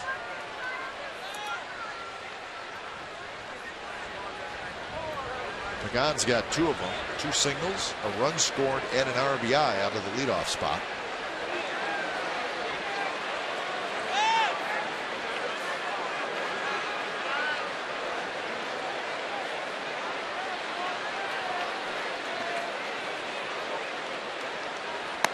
And that one very close, but a touch off the plate, and the count is full. DJ Rayburn trying to turn to the side to indicate pitch out strike zone, but he's turning the wrong direction. Pitcher's outside, he turned to hit to the right. That's not what you should be doing. Just keep your head straight.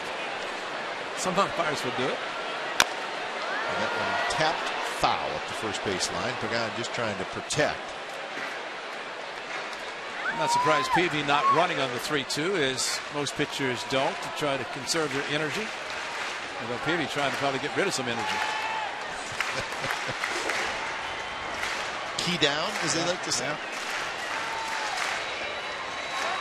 Strikeout would be the best thing for Jesse Chavez, and would be the best thing, but a rare thing, because he just has the one. And that was Duffy that called strike 3 a couple of innings ago. Panic in the on-deck circle. 3-2 pitch missed badly inside, and the bases are loaded with nobody out.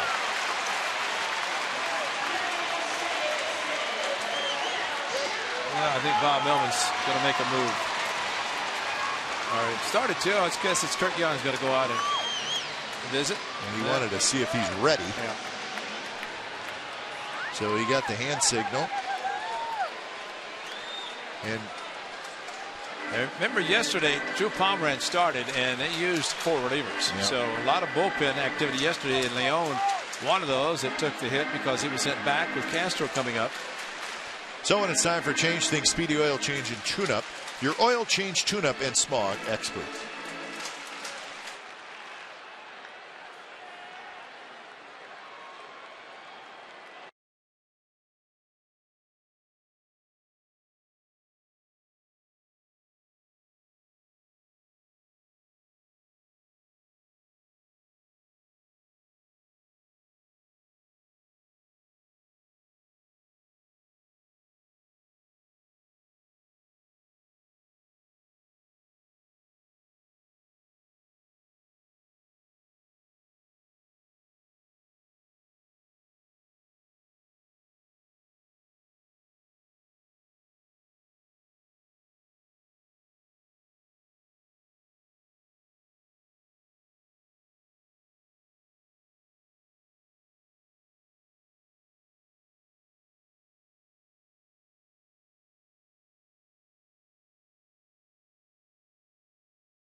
At the O.co Coliseum, where fans can bring their dogs to the A's 7:05 p.m. game against the Astros. Special ticket is required to bark at the park. Listen to them bark at the park. It's presented by Nonabone, Adams, and Abadur. This event sells out annually, and limited tickets remain. For information and tickets, visit athletics.com/bark-at-the-park today. So you want to be a reliever, you want to come in, the bases loaded, nobody out. Trailing by 3, and they're saying, strike out the side, Fernando. It's a big chore, and Jesse Chavez, I'm sure, very disappointed because he's going to get a long time to wait around for his next start, as Fernando has pitched well for the A's. And I guess right now is looking for a ground ball to get to and try to minimize the damage. Facing Panic. First pitch, fastball outside, and he needs to be at his best here. And Rodriguez got the win on Wednesday. That was the A's 10-inning victory. It was his first win since May of last year.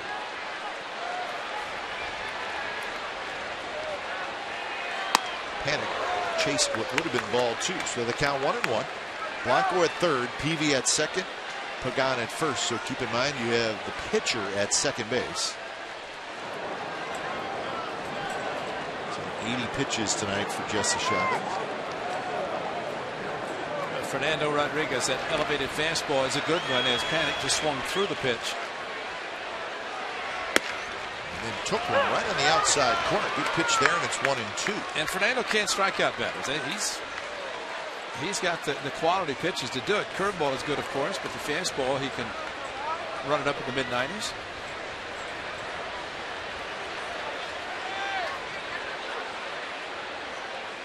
One-two pitch.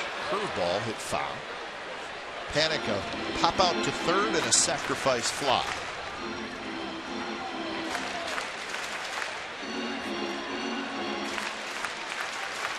He just threw him a curveball probably to help him out. It did help him out because Panic stayed on. It was not thrown as hard. So the vote goes back for good fastball. Setting up outside.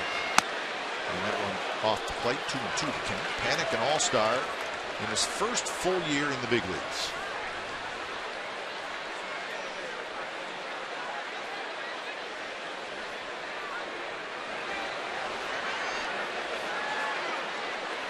Rope going outside again. And it's fouled. Second level. So they'll make sure they're on the same page, Vogt and Rodriguez. I think this is a situation too, Ray. Rodriguez has been one of the A's better relievers. So you say, well, why bring him in so early? But this may be the game right here. Exactly. You're already down 4-1. If you can somehow wiggle out of this and keep it a ball game, you can't let this inning go big. 2-2 pitch. Fastball struck him out swinging. And there's your elevated fastball, and that's such a good pitch for Fernando. It's a pitch for a hitter that he knows is coming, even 2-2. I don't think Panic figured that Fernando wanted to go to 3-2, so he kept.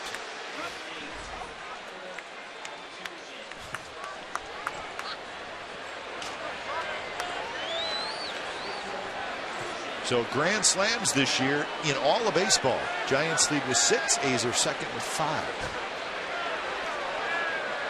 As Duffy steps in. And Duffy hits it right up the middle. Sogard, nice play, flips to second for 1. Back to first. Got him. What a play. Sensational double play turned by the Athletics. That ball looked like it was headed for center field, and it turns out to be a 6-4-3 double play. So the A's stay in the game thanks to this play.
So who knows, Ray? They may have saved the game. Absolutely. Fernando got the strikeout, did the double play. Exceptional double play considering Sogard's at short. Flip back.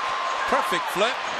And then on to first base was Zobrist's throw to Billy Butler. And what a great play by Sogard. And Brandon Phillips of the Cincinnati Reds tore it behind his back like a basketball backflip, but that ball kicked off the mound. You see it right there. It's a great shot, guys, because the ball was headed up the middle and it hit the side of the mound and then kicked over.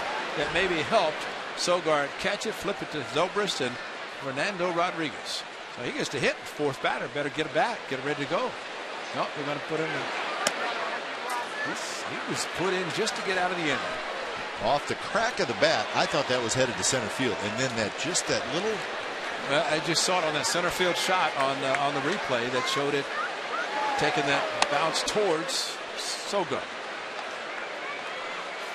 So no double switch, no nothing. Get out of the inning, which he did, and looks like Fernando is finished unless the A's go 1-2-3 in this inning. He may go back out. But Sogard, what a play, and playing shortstop tonight.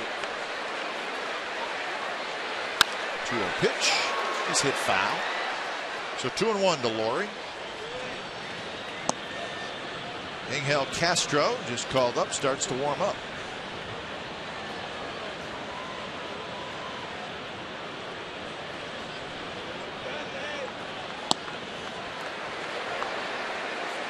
Laurie reached on a fielder's choice in the second inning. Toward Crawford. Crawford throws in time. Tricky little hop handled by Crawford. And that'll bring up Sogard.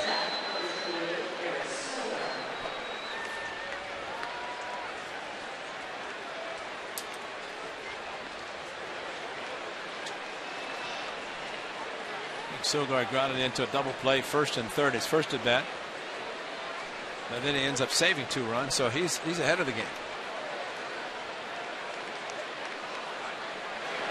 On the first pitch, fastball for a strike from Peavy. So Peavy right at 70 pitches. Retired 7 in a row. Belt scoops it, shots to the bag, 2 outs. Well, as Kipe said, the Dodgers will be coming to the Coliseum a little bit later in the season. You can come out to the O.co Coliseum. It's Tuesday, August the 18th for the Mark McGwire bobblehead giveaway driven by Chevrolet. Big Mac. He'll be on hand as we honor his A's career that saw him hit 363 home runs, the most all-time by an A's hitter. 1987 Rookie of the Year, helped the A's reach 3 straight World Series from 1988 through 1990 and win the title in 1989. For tickets, and get them fast.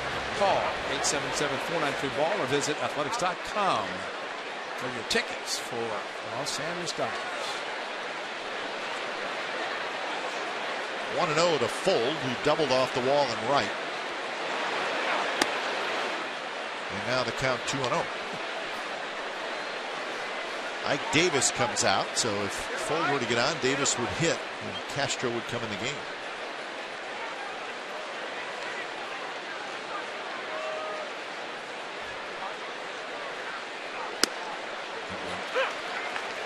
In there for a strike, so 2-1.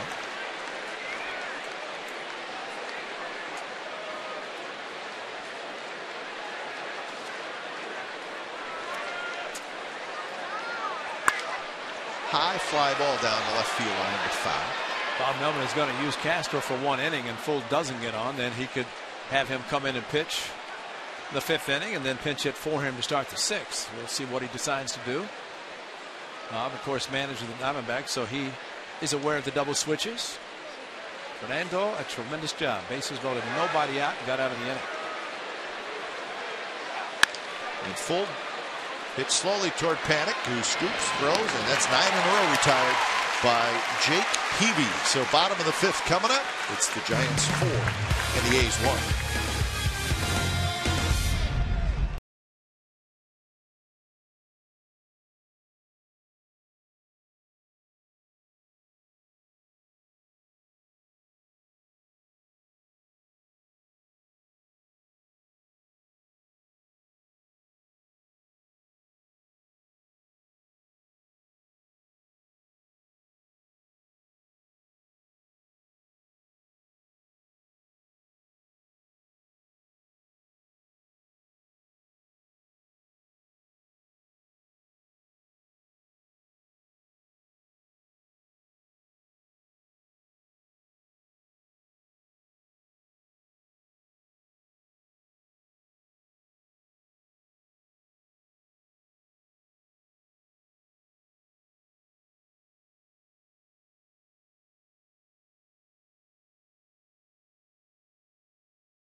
Light, straight and to the point. Most World Series titles. The Yankees with 27, Cardinals with 11, A's with 9, Giants with 8, Red Sox with 8, Dodgers with 6, and then of course includes all the homes of the Athletics, Philadelphia, Kansas City, and Oakland, and for the Giants, New York and San Francisco. So plenty of success with both of these organizations dating back a long, long time. Fernando Rodriguez threw so few pitches to get 3 outs. 8, as a matter of fact, and decided to send him back out, which was good. That way he can save 1 pinch hitter and an inning for a pitcher. But you talk about lack of adrenaline. After going out, bases loaded, nobody out, you get out in the inning instead of Castro. Now it's O'Flaherty losing, so it's all about matchups. But it's and actually Fernando, he was on the bench and he looked down to Bob Melvin and he shook his head, like he's going back out, and that's because Peavy got through the inning 1, 2, 3, and the pitcher spot didn't come up. So 2-1 to Posey, a sacrifice fly and a pop out to second. And there's a line drive. Reddick over. He's not going to get it. And Reddick will get it back in quickly, and Posey with a single to right field. So that is 9 hits now for the Giants. Not a bad pitch, Ray. Might have been out of the strike zone, but similar to the one he hit deep enough for the sac fly in the first inning, and kind of threw his bat at it, protecting, although it was just a count of 2-1, but just an excellent hitter, and that's why he's got as many hits as he has recently.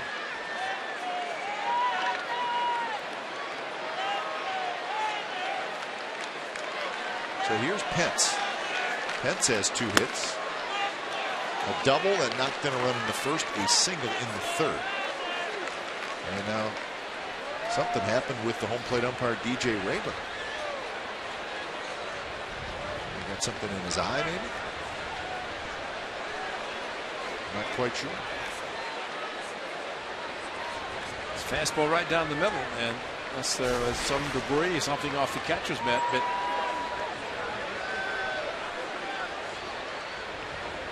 it could be, right? I mean, it could be a piece of dirt or something. On the catcher's mitt, yeah, that just hit it right over the left shoulder of Stephen Vogt. Blocks it nicely to even the count at 1-1. Stephen Vogt, like Josh Phegley, tremendous job behind the plate blocking, and Stephen moving to his right, putting the glove down, and that's a block because it hit his catcher's mitt, kept it close to him. Able to jump over his mask and pounce on the baseball. Short lead for Posey. He's not going anywhere. Swing and a miss, and a pitch that was out of the strike zone. 1-2 with Bell to follow. Good cut action on the fastball, a little movement, and a great pitch started. Looked like a strike on the corner and kept running.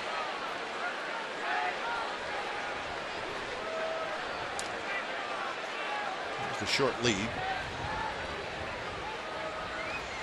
And Pence lays off. The ball's in the dirt, and headed to second is Posey.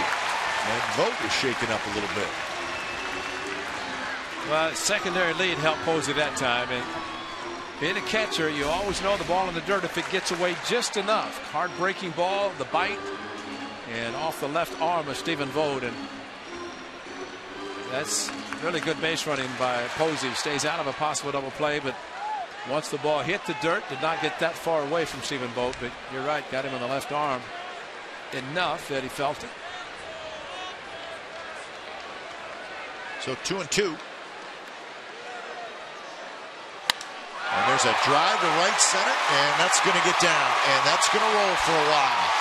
Full backhands it, gets it in quickly, but Posey scores. Pence with a double, and it's 5-1. Hunter Pence has a single and a couple of doubles tonight.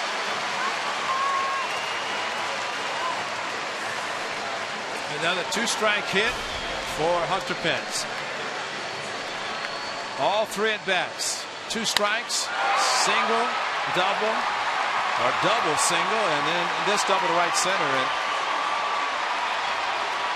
And So when it's time for change, think Speedy Oil Change and Tune-Up. It's your oil change, tune-up, and smog experts.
Fireworks, music fireworks night presented by the Chevron Techron and Advantage credit card. It's Friday, July the 31st, next Friday, when the fans can watch the post-game fireworks show from the outfield grass. But as always, on-field capacity is limited. Get your tickets today at athletics.com/fireworks. A week from tonight at the Coliseum, the 4th fireworks show of the season, 4th of 6 for the A's. So Eric O'Flaherty comes in.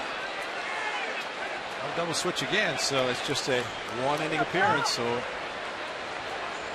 to manipulate the bullpen to get out of some jams. O'Flaherty pitched yesterday, 1 inning, and he faces a string of left-handed hitters, starting with Belt. Belt, Crawford, Blanco, 6, 7, and 8 hitters, all left-handed.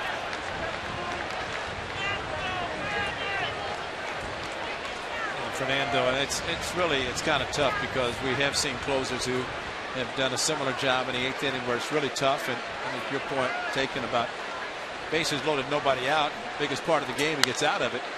But I think he was anticipating coming out of the game, if the A's get one run on base, he's out.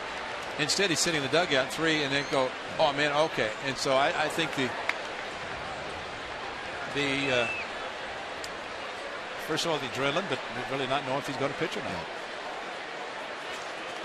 So 1-1 to Belt, who has grounded out and hit a fly ball to fairly deep left center field.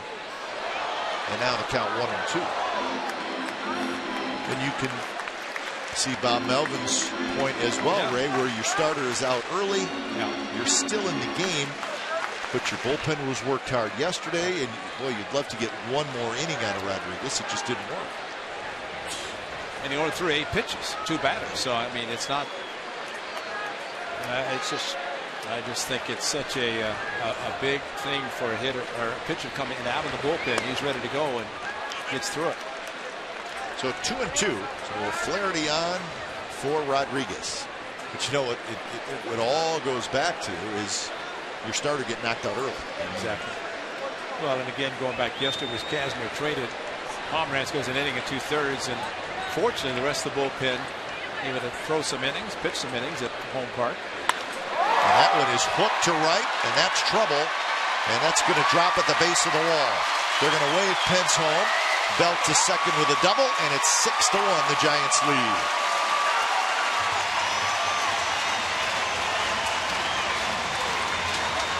"11 hits now for San Francisco."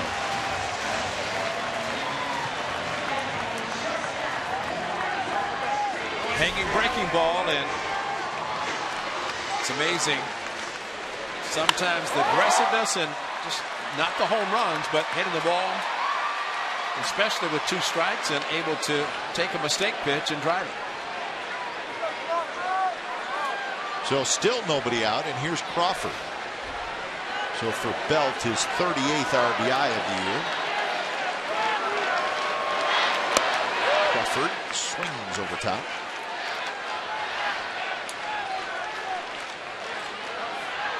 Crawford singled and scored. That was in the second inning. He grounded out in the third. Crawford's 59 RBIs are 9th in the National League. A good swing there, and it's 0-2.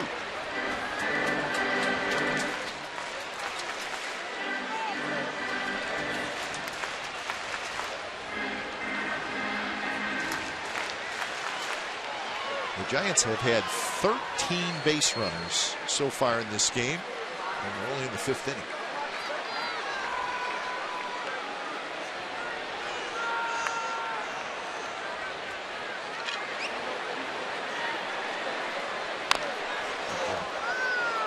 Fastball in on the hands of Crawford, and it's rolled right over top the A's dugout.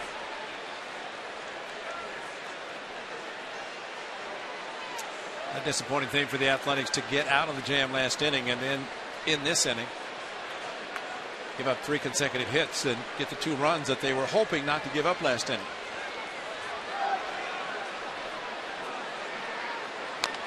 Crawford stays alive on a breaking ball.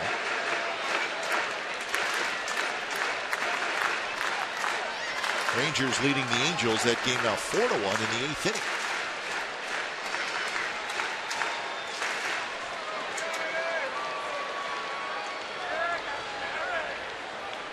Crawford steps back in the batter's box. Outfield pretty straight away for Crawford.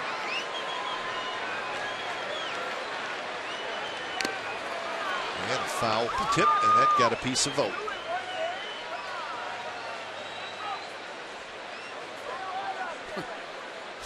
Oh, poor guy. Got him on the right above the glove. Got him on the left wrist. And foul ball. He was going down to catch it. The ball stayed up a little bit, just enough. Instead of blocking the ball, he's going to. Got him in the left wrist.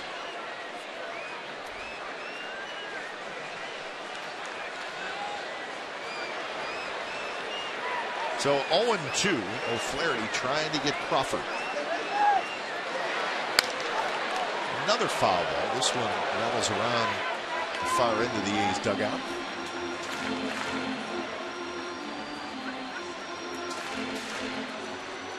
So this inning, a single, a double, and a double, and a couple of runs.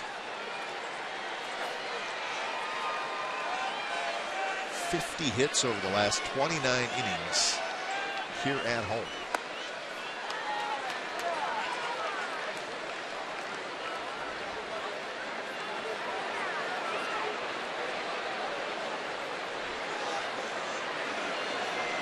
Belt, the runner at second.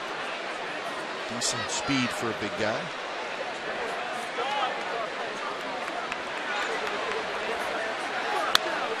And again, a foul ball. Crawford reached for that one. Pretty good pitch. I think a breaking ball away. Crawford spoils it. Crawford, a .297 hitter against left-handed pitching this year, as opposed to .257 against right-handers. So he has handled lefties pretty well, showing it here. And again, rolled foul, so the count remains 1-2. Posey fouled off 5 with 2 strikes in the first inning. Duffy had a couple. Panic a couple in the 4th inning. And now 5 in this at bat by Crawford. So the number of pitches fouled off and protecting by the Giants hitters has helped them stay to the point that they keep getting swings, wasting a lot of baseball. High in the air, down the left field line. Canna on the move, and Canna cannot quite get it. Drops into the second row of seats, maybe the first row.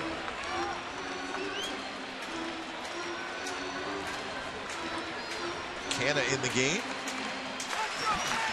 Billy Burns out of the game. Foul ball. Burns hit him in a bad spot, if you know what I mean, and Could have been 5. In the groin area. So Burns left the game. He went back out there for an inning and then left the game. 1-2 slider away. So Fold shifted over to center and Canna came in.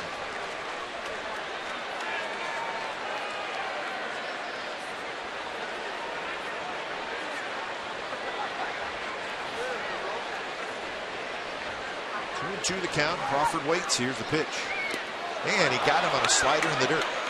So the long at bat comes to an end with O'Flaherty striking out Crawford. So that's the first out in the inning. Stephen Vogt had to block yet another one. This time a breaking ball in the dirt. Finally getting Crawford is just trying to pull the ball to the right side to advance Belt, but taking 12 pitches to get him, but he got it. So 1 out, and here's Blanco, another left-handed hitter. Blanco has walked and singled, and he has scored a run. So he's been in on the offense tonight. 6 runs and 11 hits for the Giants. Strike down around the knees. Good pitch there by Eric O'Flaherty.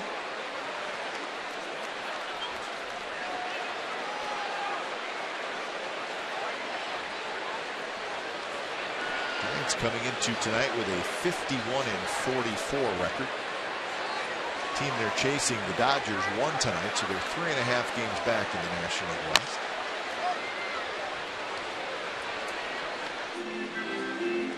They came in a half game out of that second wild card spot. Pirates and the Cubs, the 2 wild card teams in the National League. Cubs lost tonight.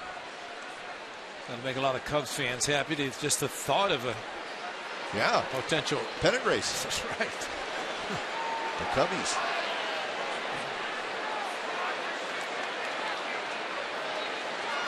(0-2) to Gregor Blanco. And he hits one down the left field line. Canna over again. This one's foul. Out of the Giants' 11 hits tonight, 5 had come with 2 strikes on the batters, and you count how many pitches have been fouled after getting ahead with 2 strikes. It says a lot about their approach, and while they might not hit as many home runs as other clubs, they're doing exactly what they should be doing with 2 strikes, and that's to protect. And it's the number of strikes that O'Flaherty has thrown. No swing. That's Rob Drake, the third base umpire. 7th ball in the dirt tonight that Stephen Vogt has blocked. Between he and Fegley, Marcus Jensen works with them before games. They may have to discontinue it. They're putting all their work and practice in during the game. They're getting enough practice. That's right. And they don't need to work on blocking balls before the game because they're doing it during the game. They have been unbelievable. That one tapped to the right side. Zobrist scoops it, flips to first, and that's the second out. So Belt goes to third. Doesn't it seem like Fegley, at least his last 2 or 3 starts, that he's had more balls to block than in earlier starts? I could be completely wrong. In his last 2 starts, he's actually blocked 9 with the runner at third. 9. And those are the ones you remember. Oh yeah, 4 in one game and 5 in the 1 inning that Clipper pitched the other night against Toronto. So I mean, it's a job well done because it saves a lot, means a lot to the pitchers, and pitcher spot is due up. So Castro hustles down again. Peavy toward Laurie. Grabs it, flips it across in the dirt, past Butler, run scores.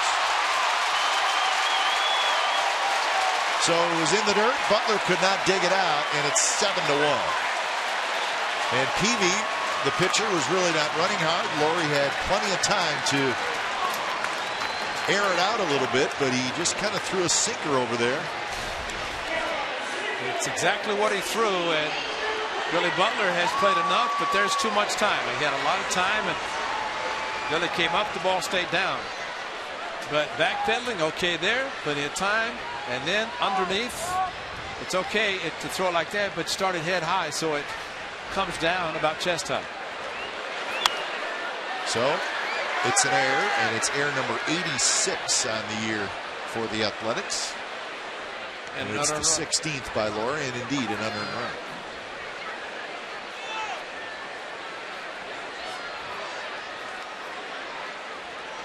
So 3 runs in the inning, and the Giants have opened it up a little bit now with a 7-1 lead. You think about the throws from Laurie. A lot of times he'll go right over the top. Yep. For some reason that time he decided to. And there's another hit. Yeah, you know what? You're right, Ray.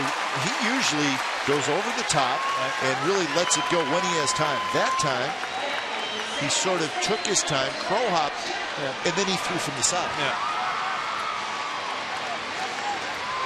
So, limit the damage. And again, I don't know if we can go back, but this is. The backpedaled's okay because he knows PV's not going to run, but plenty of time. But watch him go right there underneath, and that's just kind of flipping it over to first base, but too much action, like a sinker ball. And the A's should have been back in the dugout. He knows it. So now it's first and second. Pagan gets his 3rd hit. He's been on base 4 times. And here's Panic. 26 pitches now for O'Flaherty. A little bit inside to Panic, who's 0 for 2 with a sacrifice fly.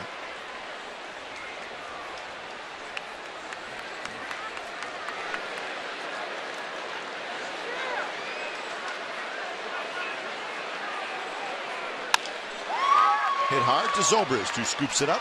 Flips to first side, retired. So 3 runs for the Giants. They got 4 hits. There was a costly error. And we're on to the 6th. 7-1 Giants lead.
You by Chevron. Chris Bassett's going to get the start for the Athletics. Madison Bumgarner, 10-game winner, will pitch for the Giants. Our coverage starts at 12:30 here on TSN California, and then the ball game at 1:05. So day baseball here in San Francisco. We'll have it for you tomorrow, so tune in. Well, Giants so far 7-1. It's the top of the 6th inning. 12 hits for the Giants, 3 hits for the Athletics. A's got their run in the 3rd, a full double, and then he got to 3rd, and Billy Burns with the RBI ground out. So Peavy back to work, and the pinch hitter is Jake Smolinski. He's hitting in the pitcher spot, and the first pitch is away. So Smolinski, Canna, and Vogt. 7 for 16 since being called up by the A's, so it's done a nice job. And with Bumgarner pitching him out, wouldn't be surprised if Smolinski's in the lineup somewhere. Might be in center field. Contusions are very, very hard to heal quickly. In there for a strike, 2-1. Peavy has 2 strikeouts. He has not walked anybody. He's retired 9 in a row.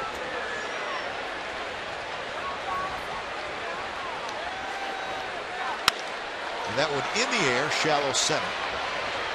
Pagan coming in, Pence over. It'll be Pagan who grabs it. So 1 away here in the 6th inning. And now Canna gets his first at bat.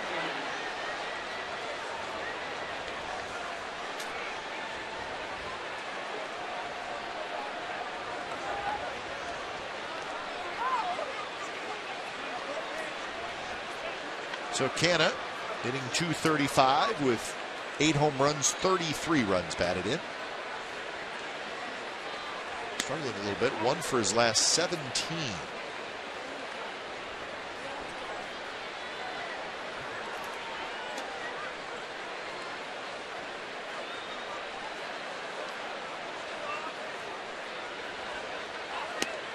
Slider away. Well, the trade rumors are obviously hot and heavy. There's Castro up again for the 2nd time. There were a couple of moves made today. Of course, yesterday it was Kazmir. Ramis Ramirez went from the Brewers to the Pirates. Today, Connor Gillespie went from the White Sox to the Angels. David Freese got hurt. Broke his hand, yeah. Connor Gillespie will get a chance to play a little bit with the Angels. Steve Cishek, the closer for the Marlins, or not the closer anymore, but pretty good setup man. He went from the Marlins to the Cardinals. And not long ago, Juan Uribe and Kelly Johnson went from the Braves to the Mets. Mets struggling offensively, so they picked up a couple of hitters. Well, those are the trades that have been made so far.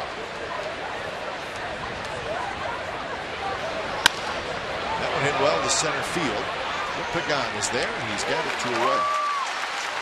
And I would imagine that the list of trades will grow. Yep, there will be days. Clubs in contention will continue to look at actually just as much of the teams in contention. The teams that are falling off and not winning, would they decide to start unloading as the trading deadline approaches? Oh, so a big decision. Be determined between now and next Thursday or Friday. July 31st is indeed Friday. Vogt hits one high in the air. Blanco moving over, he won't get it.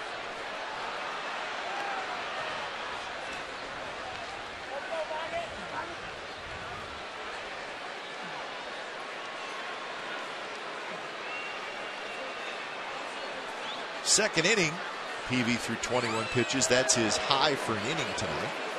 Sitting at 86. Right back to him. He knocks it down, calmly picks it up, throws to first, and he has retired 12 in a row. So bottom of the 6th coming up. It's the Giants 7 and the A's 1.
about the Giants? 2-strike hitting. That's a double by Hunter Pence, scoring Duffy, and then a base hit to opposite field by the lefty, scoring Crawford. Pence again going opposite field. A lot of opposite field hits and a lot of 2-strike hits. And Jake Peavy doing his job. Cut fastball inside to Zobrist and brings the fastball back inside corner for strike 3, also to Ben Zobrist. So Jake Peavy, it's not pitched a lot this year, but pitching tonight like he is the star and the Cy Young Award winner that he was with San Diego. Find out what's possible with AT&T. Call 1-800-PICK-ATT, mobilizing your world. So when it's time for a change, think Speedy Oil Change and Tune-Up, your oil change tune-up and smog expert. So Angel Castro comes in, just called up today. He was with the A's earlier this year. Back in the month of May, he made 4 appearances for the A's. 21 games for AAA Nashville. So Castro facing Duffy, Posey, and Pence. There's a line drive into the glove of Sogard for the first down.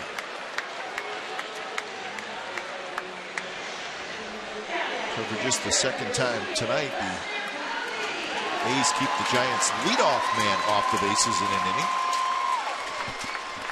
And that'll bring up Posey, who has a sacrifice fly, a pop out, a single, and a run score. So his average up to 319.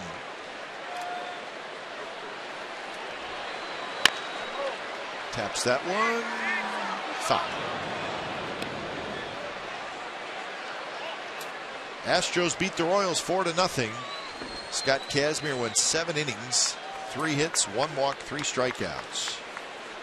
So he got his 6th win, his first start with the Astros, a very successful one. Guthrie took the loss. Gregerson got the save. So the Astros, after a tough stretch, have now won 5 in a row. There's a shot in the left field, the base hit for Posey. He's 2 for 3.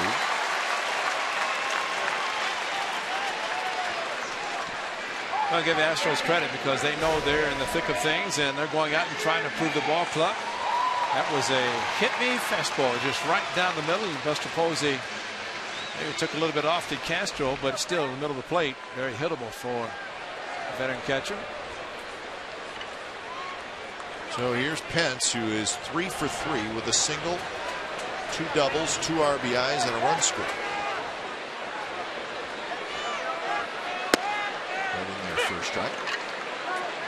And the Astros now 55-43 with their 5th consecutive win. When a team adds, as the Astros already have done with Scott Kazmir, the position players love it. Oh, so we were pretty good with a pretty good pitching staff, and I just added another major league starter. What a play by Vogt.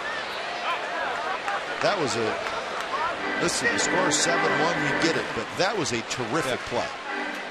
Watch how far he ranges to his right on this hard breaking ball, and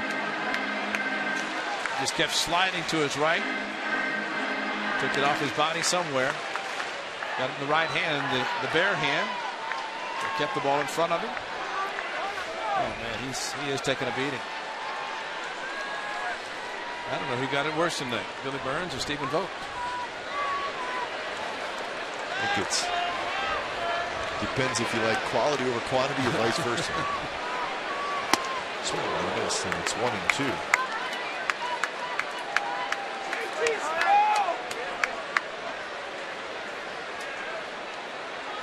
Belt to follow here in the bottom of the 6th inning.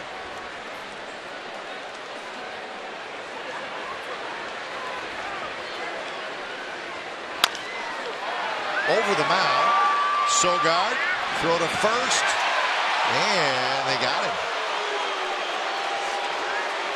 Bruce Bochy, is he going to take a look? And Hunter Pence is running off the field. Sogard, watch how he slows down to make sure he gets his footwork set and then comes underneath and throws hard. And it was bang bang, and Bruce Bochy, he's going to take a look.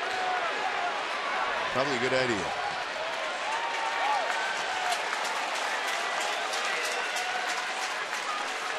Very close.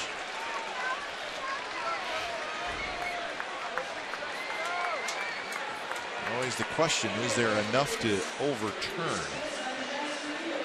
Well, that's like when Ike Davis, they had the challenge in the Blue Jays, and Reyes made the great play, and it was determined by the play call on the field. It was called safe. It had been called out.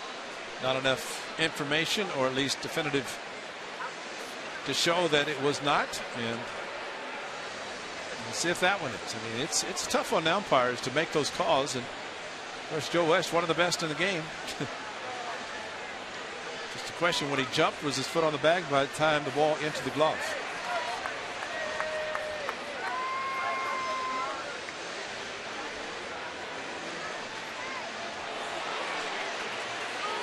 Instant replay counter through Thursday.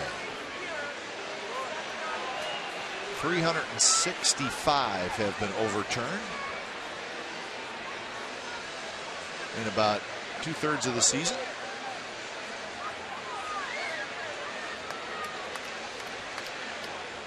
And Joe West is a crew chief, right? So they're calling him safe. So that's going to be a hit for Hunter Pence. And he's 4 for 4. So the call is overturned, and nothing is going right for the A's tonight.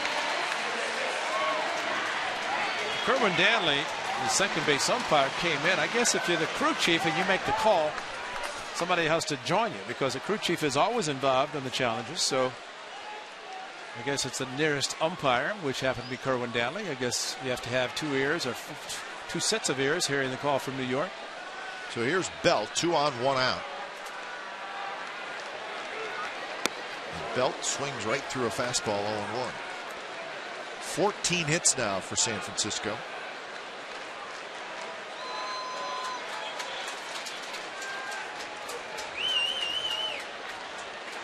Belt's hit was a double that knocked in a run in the 5th.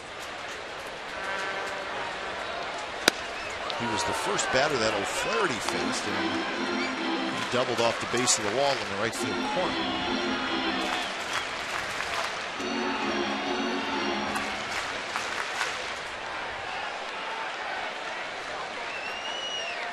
So Castro ahead 0-2. And he got him on 3 pitches, 3 fastballs, and Belt strikes out. Stayed down low and with movement away from the left-hander. And excellent pitching by Castro, and actually made a pretty good pitch to Pence. It just happened that hit it slowly enough with the speed able to beat it out. So 2 outs. And here's Crawford. Crawford 1 for 3. Single run scored, a ground out, and a strikeout. Fastball a little bit outside.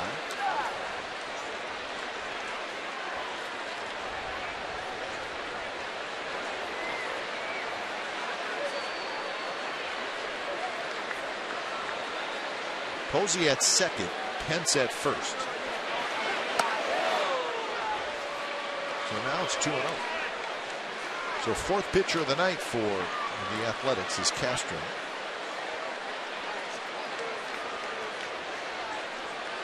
The first 3 have all allowed runs, although the O'Flaherty run was unearned.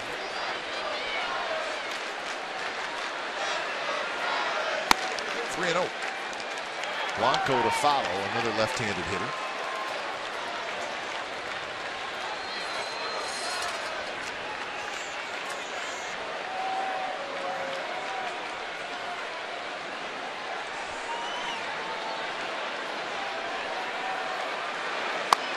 Pitch is in for a strike to Crawford.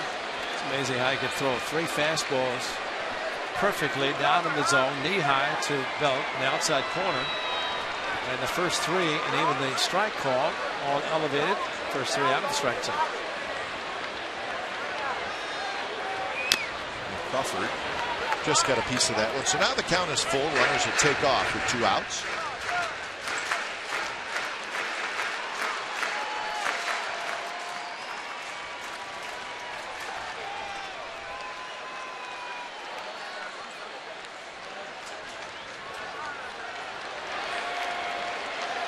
Castro has to come in on 3-2.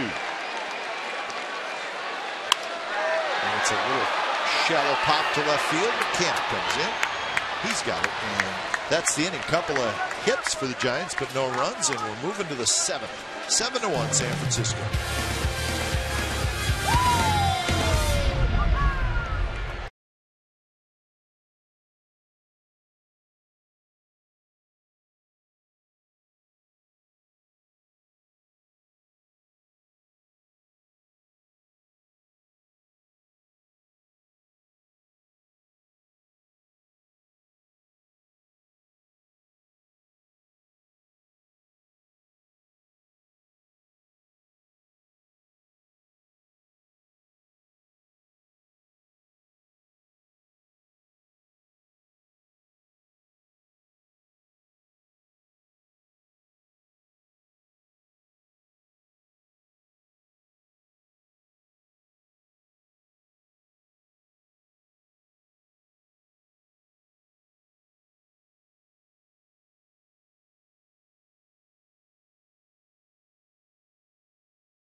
The full-line automaker with the longest-lasting vehicles in America, Toyota.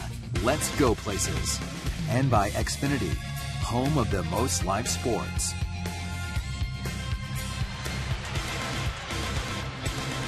So back here at AT Park, with the Giants leading 7-1 in Game 1 of this 3-game series.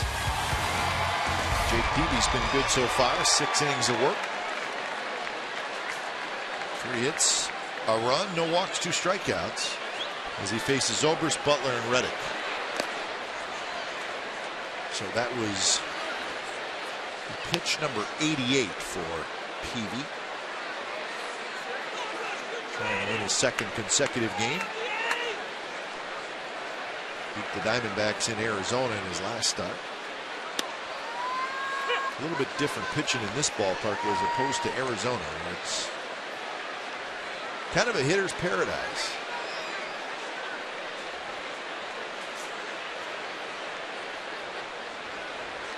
One and one to Zobrist, who has struck out twice. So both the PB strikeouts are Zobrist. And now it's 1-2. Rangers trying to wrap up a win in Anaheim. It's 4-2 Texas in the bottom of the 9th inning. Game started about the same time, and that just shows you that this game has just dragged on and on. And a lot of it is because of things like that, fouling pitches off with 2 strikes.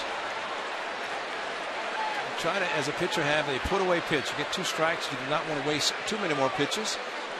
Try to get the hitter to commit, make an out as quickly as possible.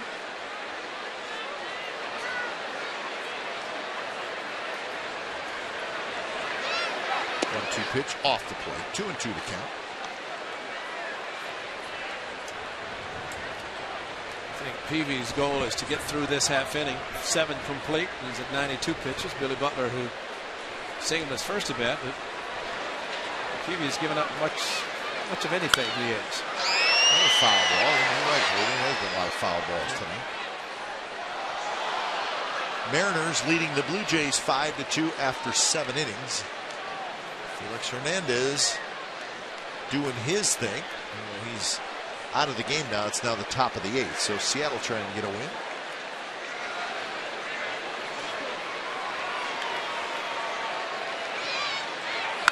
Two pitches and high and deep to right field. Pence at the wall, and that baby's gone. And Zobrist homers to make it 7-2.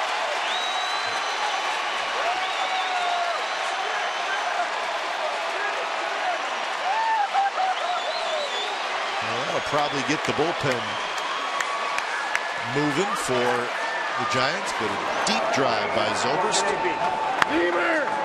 So his 6th home run of the year. It would have been a long time since he had done this. Fastball and same movement on the pitch, trying to get a little bit more inside. It took a bounce and then into the water, but Ben knew it was gone. 23rd of June at Texas was the last time he homered. So 2-2 fastball crushed by Ben Zobrist.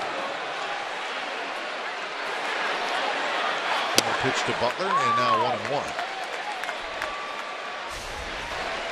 Just a great swing, sounded great. Knew it was going to travel. Just a matter of whether it would reach the water without hitting first there, maybe off a hand, but looked like it hit the concrete and then bounced in the water. People in the kayaks got a souvenir. Yeah, the race was on. What was it here? A few weeks ago, somebody dove in. Yeah, dive right in there. Those are nice clean waters out there.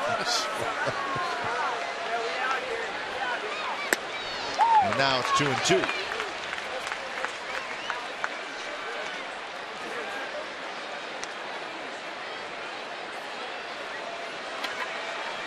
Butler a single and a ground out so far tonight.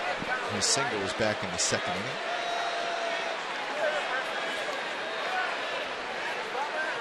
98 pitches for Peavy.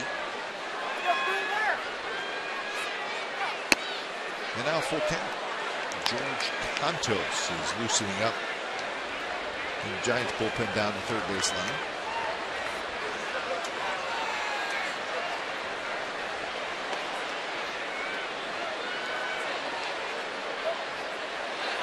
Payoff pitch, and that's belted to center, and that's a base hit. So a homer and a single to start the 7th inning for the A's as they're making some noise. Bruce Bochy going for a little walk to think about it. Well, he went back to the fastball and maybe a little cut action on the inside corner. But Billy Butler with 2 hits. A lot of at bats against Peavy, and he continues to swing well, and that might be one of the reasons he started at first base tonight, because of the success he had against Peavy. So Bruce Bochy's coming out, and he's going to make a pitching change. Right at 100 pitches is Peavy, and he is going to depart with a 7-2 lead. So when it's time for change, think Speedy Oil Change and Tune-Up. It's your oil change tune-up and spa expert.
Geico Windmill Wind-Up Toy presented by Advantel Networks. Sunday, August 2nd, 15,000 fans receive the first of its kind giveaway of the A's third base coach for the A's.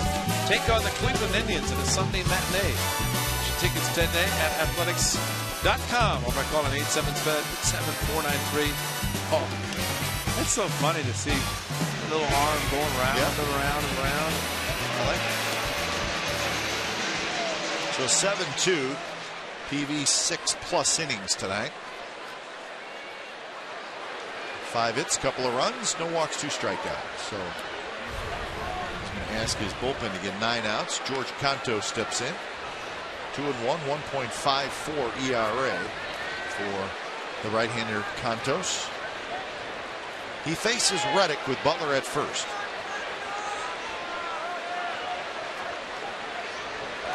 Reddick a single and a foul out. And the first pitch, he's down around the knees for a strike. Interesting note on Cantos. He's had 26 inherited runners, and he has stranded all 26 of them. That's what you're supposed to do every week. 26 for 26. 1 for 27. Yeah. Let's get one more there. There's a shot, just foul, and it's 0-2 to Reddick. 1 of 6 pitches thrown by Cantos. 2 and 4 seam fastball and a cutter, and then the rest of them. But that's impressive. 71% average for the National League, but he's got 100%.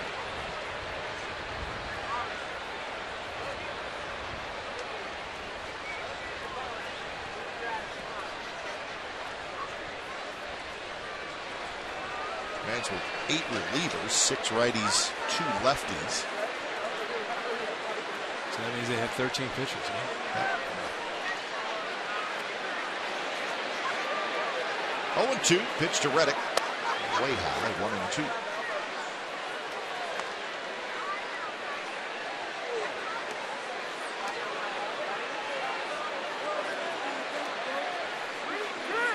Cantos last pitched on Wednesday in San Diego.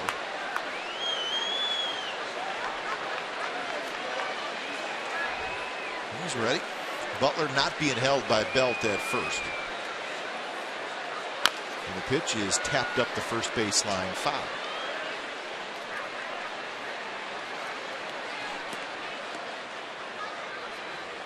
So is it me, or have we had a lot of foul balls tonight? We have had a lot of foul balls.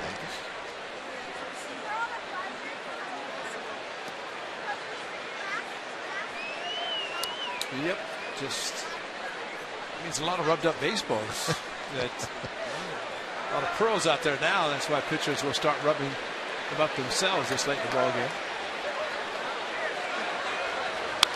1-2, Reddick fouls it to the screen.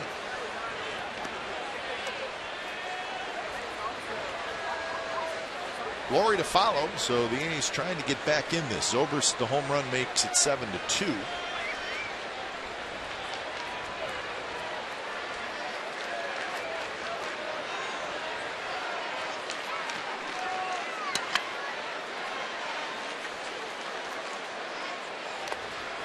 Dug out of the dirt by catcher Posey. Reddick had an 11-pitch at bat, his first one. Giants have had 2 double figures in pitches seen, so that's why this game just it's kind of dragging, because you have pitches out of the strike zone, then you have pitches that are fouled off, close pitches, but hitters on both sides did a good job tonight making sure that they do foul the tough pitches to get another one. 2-2, and Reddick does that. That was a pretty good pitch, breaking down. So Reddick rolls it foul, and the count remains 2-2. So a 7-pitch at bat for Reddick. It's a good effort right there. That was a good effort.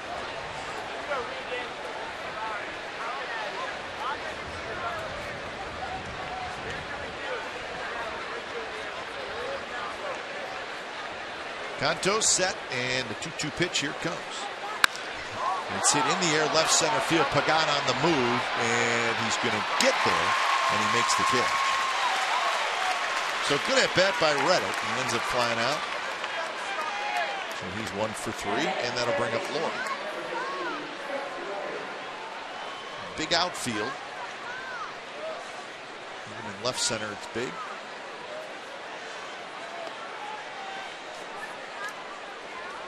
So here's Laurie.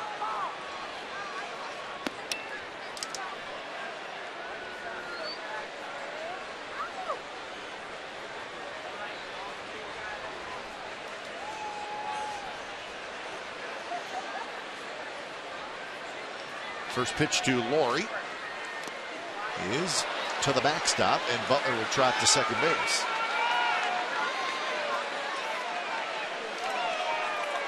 And Posey decided he wasn't that thrilled about blocking. No, that's the reason Stephen Vogt has taken so many off his body, because when you backhand the ball to attempt to block it, that's why you don't have a lot hit off your body. That was a backhand, and said, forget it. If you can't throw for a strike, I'm not going to put my body in front of it. Stephen Vogt, good job that he's done to help his pitcher. So 1-0 to Laurie. Laurie reached on a fielder's choice, and he has grounded out. In the dirt again, and now it's 2-0. It's a final now. The Rangers 4, the Angels 2. Colby Lewis got his 10th win. Colby Lewis just rolls along. Struck out 9 tonight in 7 2/3 innings.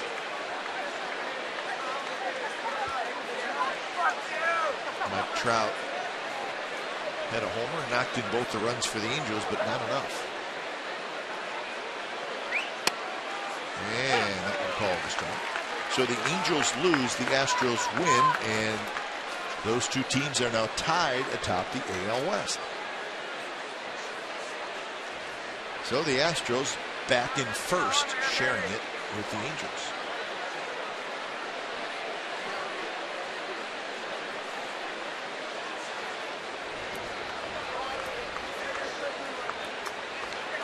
Butler, the runner at second.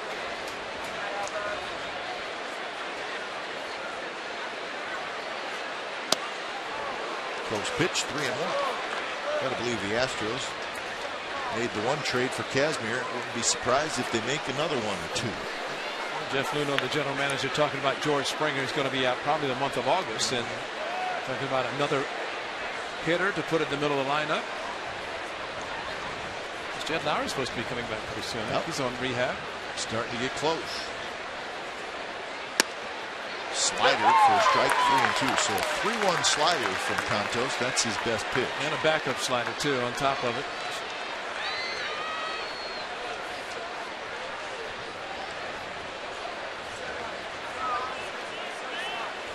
Still only one out.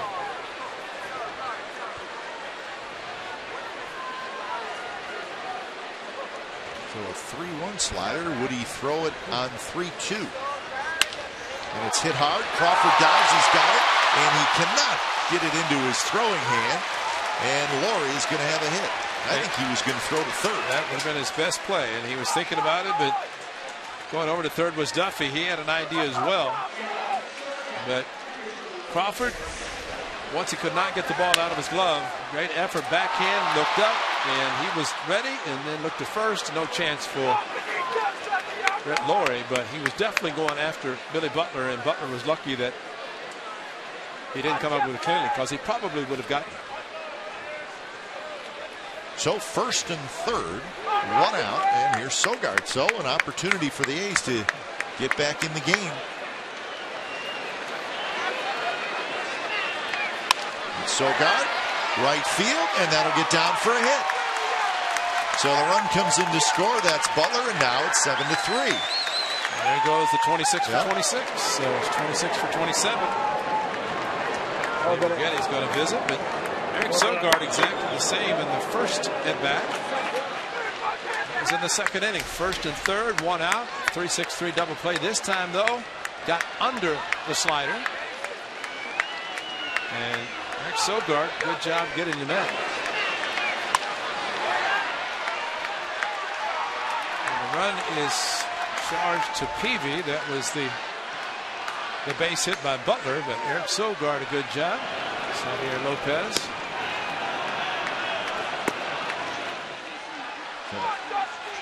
Given a little time for Lopez to get ready. So first inherited runner allowed to score this season. And that was Butler, who walked, who singled off Jake Peavy. That was the last man Peavy faced. And you know, if he hadn't thrown the wild pitch, that great effort by Posey, even Crawford diving would have probably got Butler at second, because he probably would not have been running. But the wild pitch, Butler going to third. So here's Sam Fold.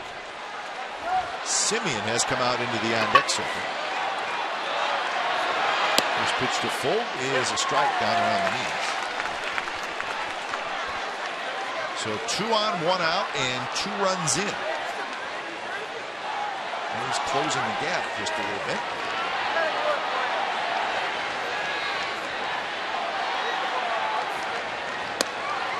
Another pitch that's low, 1-1. So 4 hits in the inning. The A's had 3 through the first 6 innings, but 4 this inning.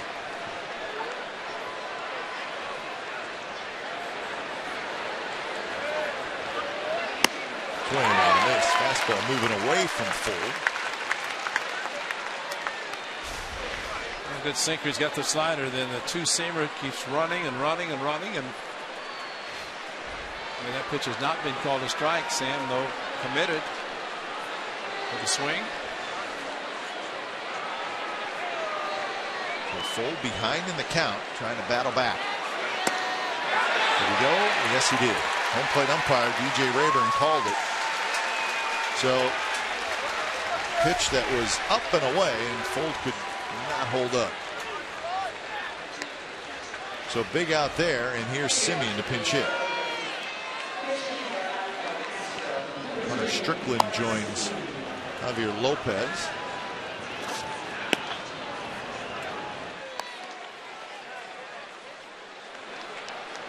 So the A's need another big hit as Simeon steps in.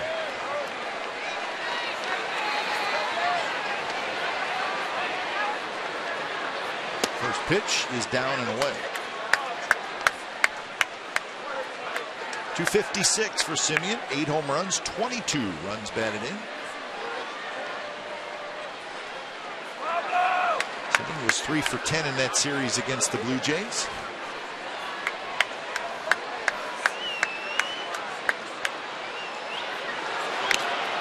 And there's that slider. Simeon checks his swing, but it's a foul ball to even the count. 21 pitches for Cantos. He's faced 4 hitters, giving up 2 hits, and he's got 2 outs.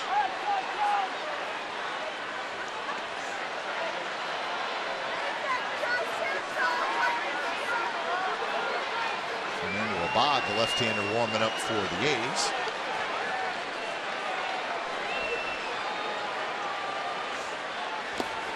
In the dirt. Posey might be one to change positions. He's worked tonight. He's had, especially with Cantos, he's worked him a lot in this half inning. A lot of pitches down, and he's had to try to block it even more so now. Try and keep the force out in order, but Simeon trying to do it with 2 outs.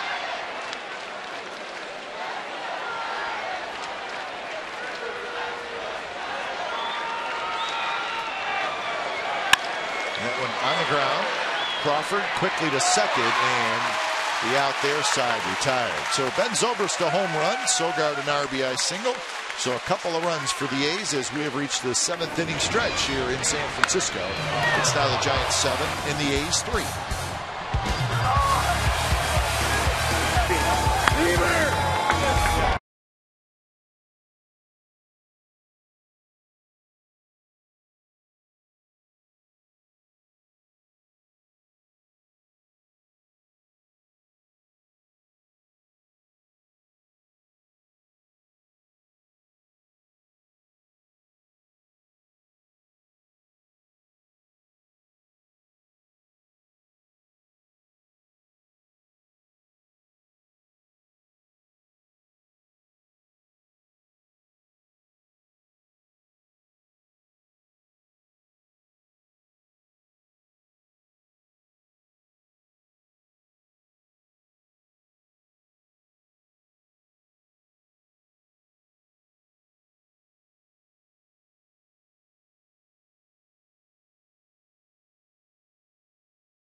Top of the 7th inning to make it a 7-3 game.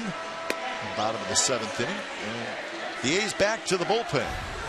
Bullpen's getting a workout tonight. Here's Fernando Abad appearing for the 35th time. 0-2 with a 4.07 ERA. So the lefty will face Blanco, then the pitcher spot, and then Pagan.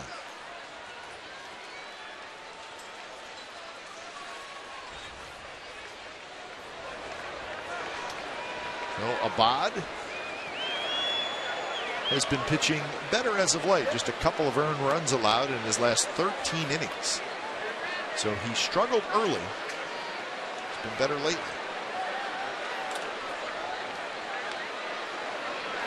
I think what the A's need him to do more than anything else, get left-handed hitters out. That's what he's supposed to do. Been able to do it the majority of the time, except when he did to Stephen Drew in New York. There was an off-speed pitch on 3-2 after he just blew fastballs by the previous hit. And there's 2 fastballs past Blanco. 0-2. Joaquin Arias has come out into the on-deck circle.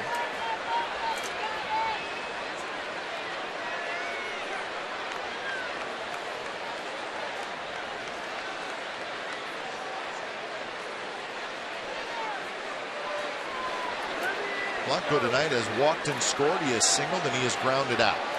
Getting out of the 8th spot.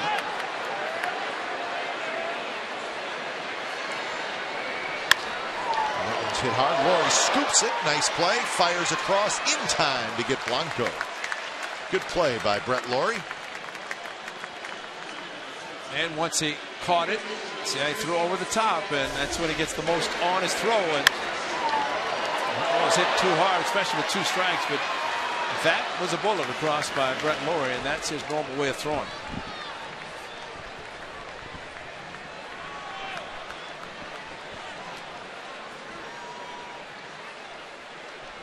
That will be the next pitcher for the Giants, Hunter Strickland. As a right-handed hitter, Joaquin Arias hits. Arias 2-11 on the year. He's got a home run. 12 hits and 57 at bats. So not a lot of playing time for Arias. He's an infielder.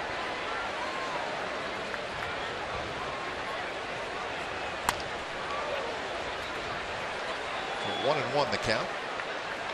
Sounds like the Giants would not mind going to add to their bench a little bit. Those are your kind of fans, Ray. Never wore that mask. Hockey style mask. But those young kids probably were Buster Posey fans. Maybe Ray Fosse fan. Too young. Poor Buster Posey. Well, we need to go down there and tell more him. current. Full gear. Well, they do have. It's like, remember the 5'10" we always had on the bleachers, the Coliseum from Oakland. The 5'10".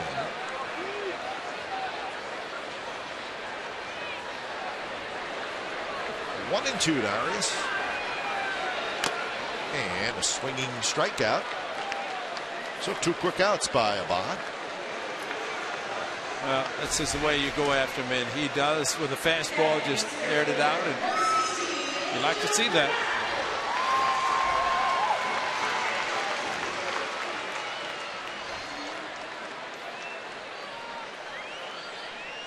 So now Abad will face the switch hitter Pagan, who's had a big night. 3 for 3 with a walk.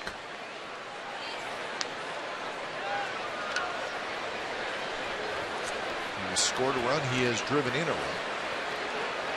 So he came into the game 3 for his last 19.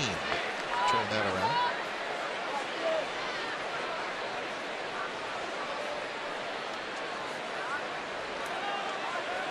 Castro goes an inning, gives up a couple of hits, no runs with the strikeout.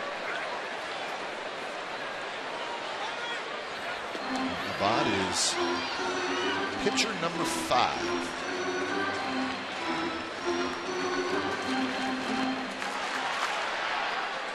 So you do get a little concerned about the bullpen being overworked. Well, they have gotten a lot of work. Look at yesterday, and So they're trying to spread them out and tomorrow that Chris Bassett can go deep in a ball game. 3+ innings tonight for Xavi, and inning 2/3 yesterday for Pomerantz, and that emergency start. Don't forget about 10 innings on Wednesday, but it was, Sonny went 7 innings, so that certainly helped that. Change up and a good one, and a good inning for Abad. 3 up, 3 down with a couple of strikeouts. The 8th inning is coming up. Giants 7, A's 3. Nice.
California.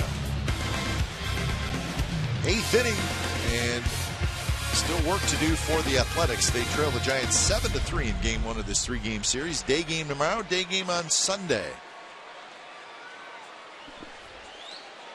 To the bullpen for the A's. The split hat, it is still alive and well. I like the split helmet. The split helmet was awesome. So Hunter Strickland, very hard-throwing right-hander, takes over here in the 8th inning. He'll face Canna, Vogt, and Zobrist. And there's the fastball at 97 miles an hour, and it's 0-1. Strickland 0-1 with a 1.96 ERA, 5 walks and 29 strikeouts in 23 innings.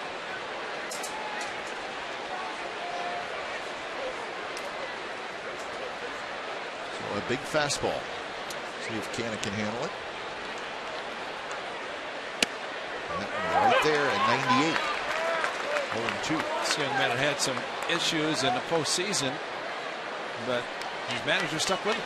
And that says a lot about Chris Bochy and Dave Rigetti, the pitching coach, to stick with a young man who definitely struggled, but he's got the live arm, good fastball, and that's probably one of the reasons they said we will stick with you. And there it is, and that one at 98 miles an hour. So 97, 98, 98, and Canna strikes out. So 1 out.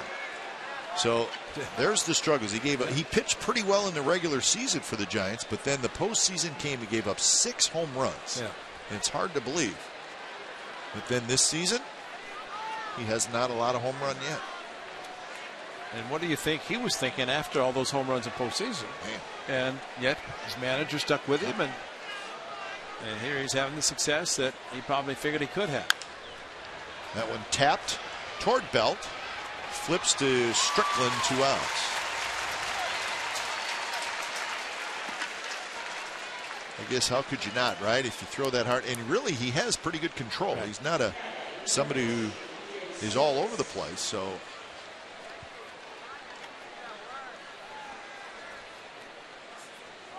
he will now face Ben Zobrist. Zobrist a home run in the 7th inning.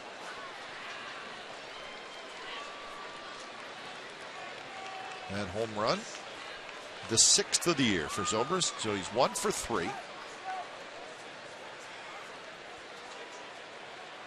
First pitch, a slider a little bit outside. This was the home run. One bounce into the water. Well, Peavy just said, here's the fastball, got a lead. I'm not going to walk you. And he struck him out on a cutter and a 2-seam fastball, but this was straight out. Beamer!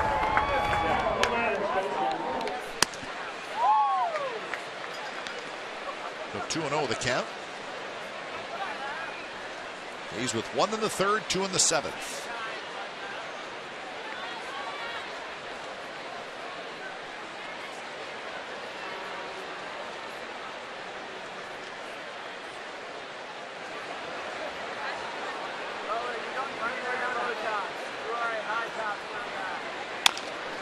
Tapped right back to the mound on a 2-0 pitch.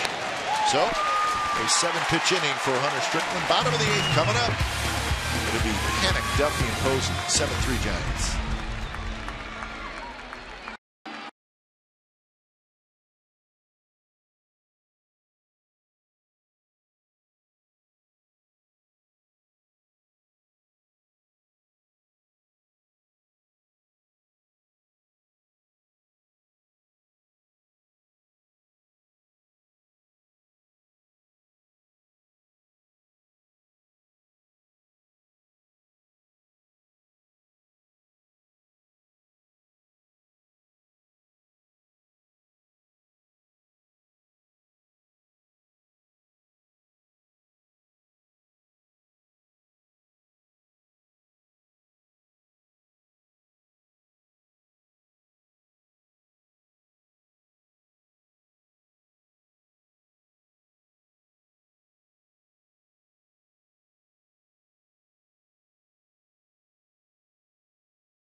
Counts and descriptions of this game may not be disseminated without the express written consent of Athletics Investment Group, LLC.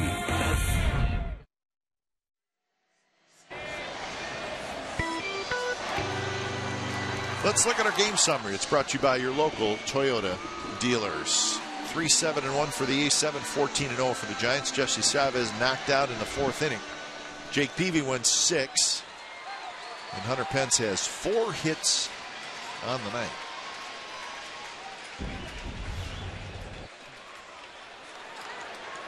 So bottom of the 8th, it'll be Joe Panik to lead it off against the new pitcher Edward Mexica. So everybody's getting some work in. Mexica's combined numbers with the Red Sox and the A's: 2-2, 3.62 ERA.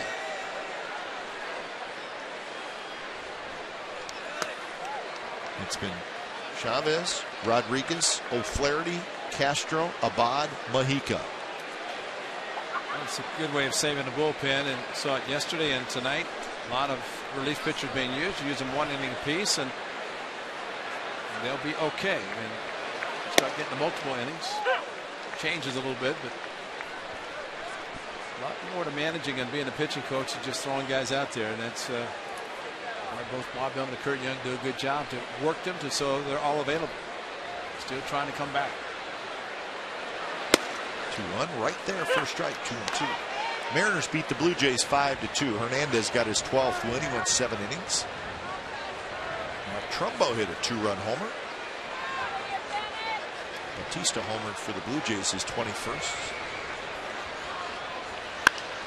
Panik Panik lifts one in the air toward Canna, who's backing over, and he's got it. And Joe Panik 0 for 4 with a sacrifice fly, 1 out for Duffy. So the Blue Jays had a chance to pick up a game on, they had a chance to pick up a game on the Yankees, but could not do it. The Yankees lost 10-1 in Minnesota. Hughes over Pineda. So the Yankees lose, the Blue Jays lose. Blue Jays remain 5.5 back. Rays picked up a game, they're 5.5 back. So the AL East with the Yankees playing well but losing tonight.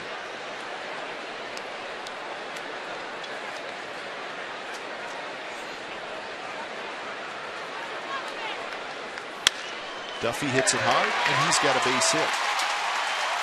Well, Duffy's 2 for 5. And make sure you join us tomorrow for Game 2 of this 3-game series. Chris Bassett and Madison Bumgarner. That is your matchup. A's pregame live kicks us off at 12:30. And then you get complete A's coverage every night on Sportsnet Central and CSNCalifornia.com. The home of A's baseball is Comcast Sportsnet. So we'll be right back here tomorrow afternoon. So we'll have to sleep fast. Long game tonight, over 3 hours.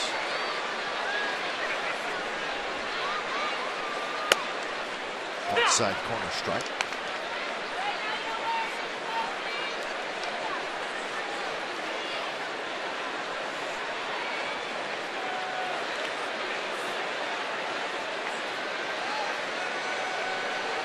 Posey is 2 for 3, 2 singles and a sacrifice fly, and he chases a pitch that was a ball.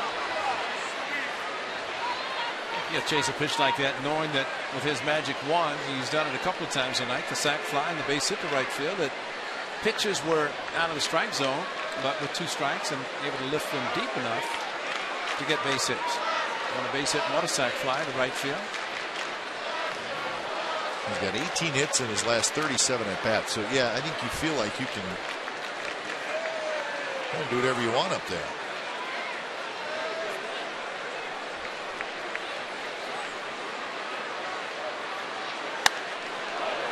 It's jammed there, loops it foul.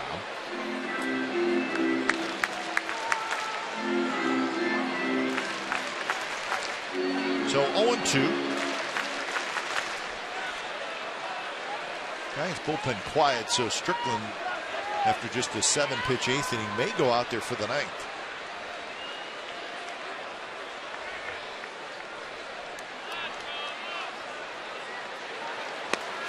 Down and away.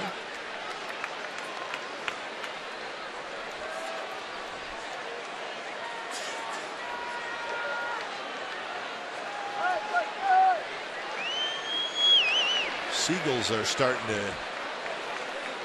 make their move a little bit.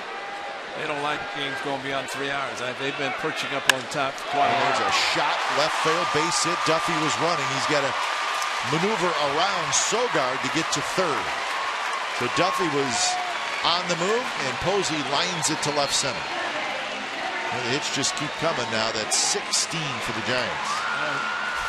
Really close to being a double play, but Posey got the high splitter, made a mistake, did Uhica, and going over to cover with Sogard just back where he was, and that's probably thought with 2 strikes he would go to right field because that's the way he's been hitting. That's why Sogard, the shortstop, was covering.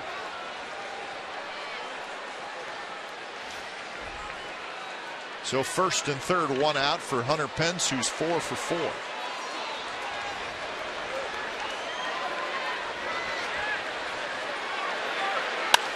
Pence pops it up.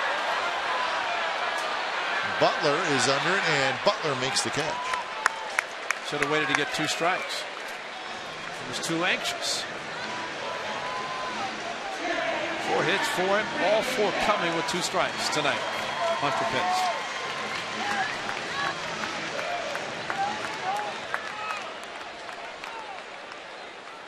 So Belt will hit 2 outs.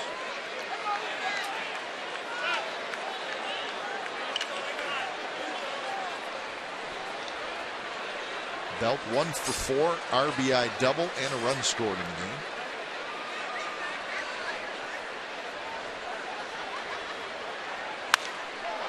This one's popped up foul. Lower level.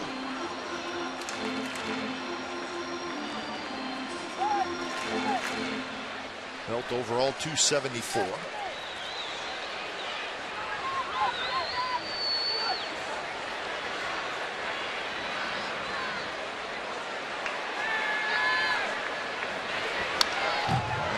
Fastball in on the hands of Belt. He fouls it back.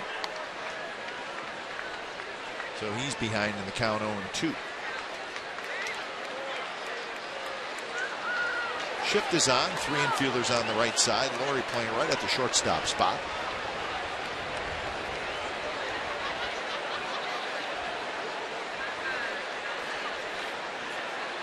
Outfield straight away and pretty deep. Posey runs and the pitch is up and it's 1-2. And Posey to second. The hit of the high leg kick and not paying attention. That's why Duffy took off and went to third. And leaves a stolen base for Buster Posey because they were not paying that much attention to him.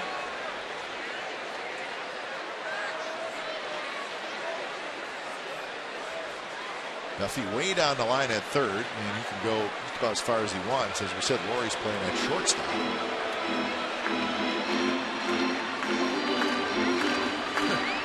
That was Mahika simply saying to,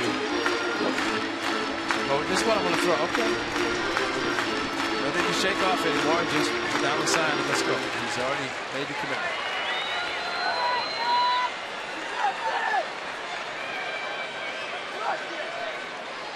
Duffy inching down the line, and Belt fouls it straight back on a high fastball. Rolls back into the field of play, and Stephen Vogt, all around good guy. He's the ball boy as well.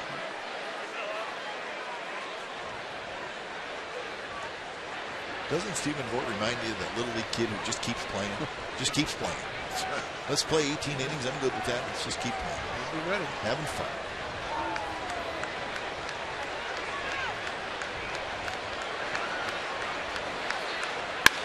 Belt hits it hard, and that's a base hit. 1 run scores. 2 runs are going to score, and it's 9-3. So Belt, another 2-strike hit, and it knocks in a pair. So the shift was on, but he beat the shift.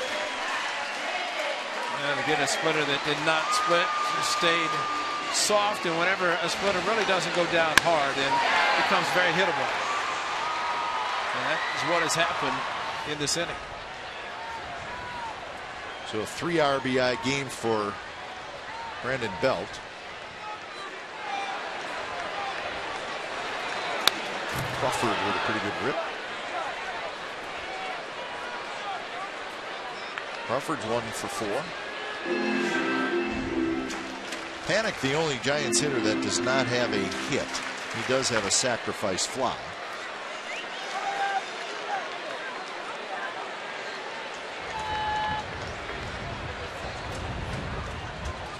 Vogelsong, long reliever, starts to throw.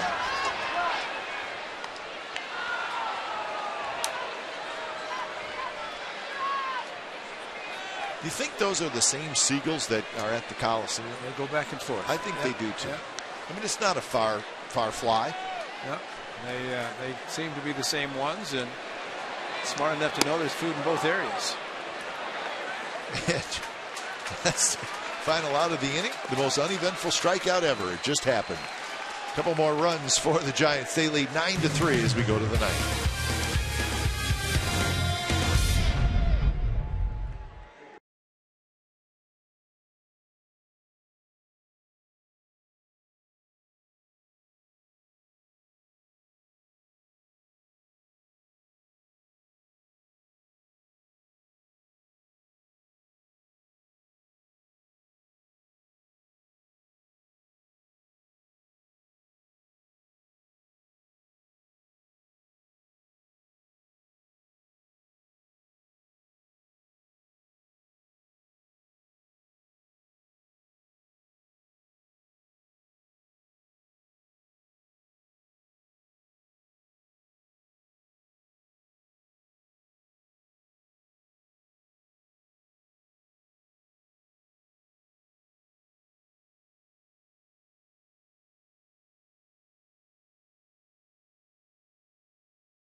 good job tonight. How about this double play? Nice flip by Sogard to Zobrist. That got Lando Rodriguez out of a tough jam. And then off Jake Peavy, a 2-2 fastball. His first home run. Then Zobrist in a little over a month. 1 day. Matter of fact, June 23rd, his last day, July the 24th. So Ben Zobrist, a good night defensively and swinging the bat. So 9-3, ninth inning. Butler to lead it off. Strickland stays in the game. He threw just 7 pitches in that 8th inning. And the first pitch at the knees, outside corner for a strike. Butler, Reddick, and Laurie. A's Post-Game Live coming up. And then we'll be back with you tomorrow afternoon for Game 2 of this series. Bumgarner and Bassett. Shallow, right, down the line, and it will fall, and it's fair. And Butler makes the big turn, but stays at first. It fell just fair right down the right field line. So Butler will take it. He's 3 for 4. That would have been real great to get thrown out going to second when you're down the way the A's are. Slider and Strickland is not going to be able to finish the game. Butler just inside the line, is not on the line. Butler think I'll go for 2, then I better not.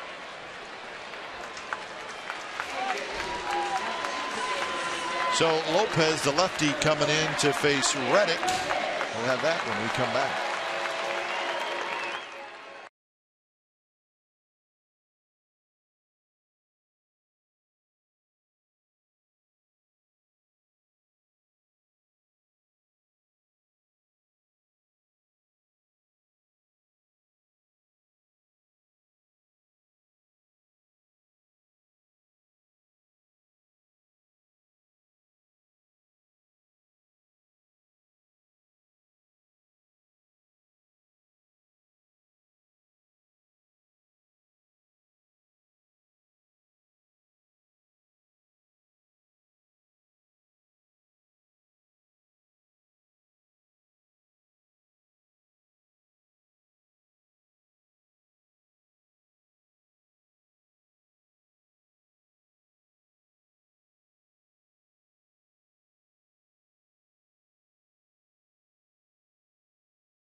Celebrating 13 years. Watch every out-of-market game live or on demand in True HD on over 400 mobile and connected devices.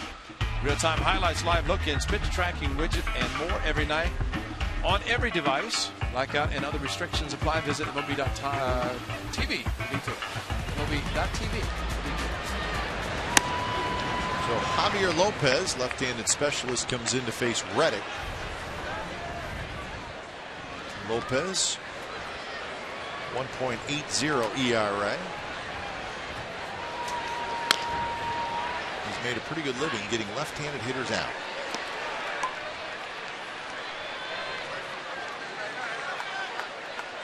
Came to the Giants at the trade deadline in 2010.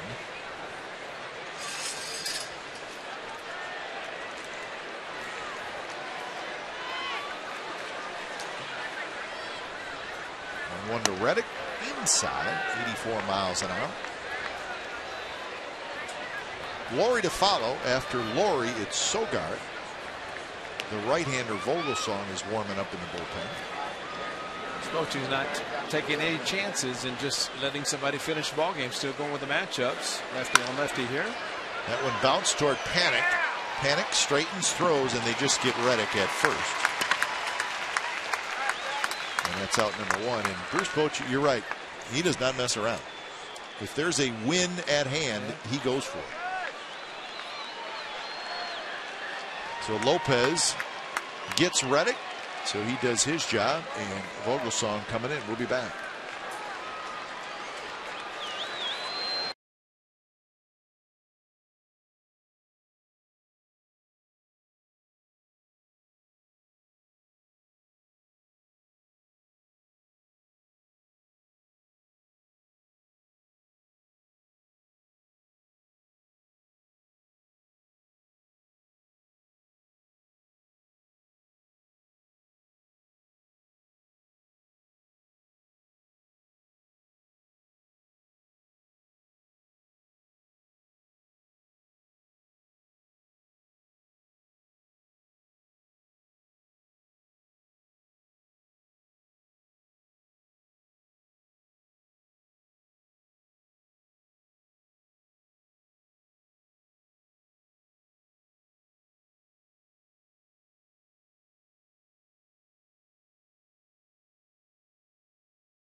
the hitter, and they'll face the veteran Ryan Vogelsong, who has been in the rotation much of the year, but now pitching out of the bullpen.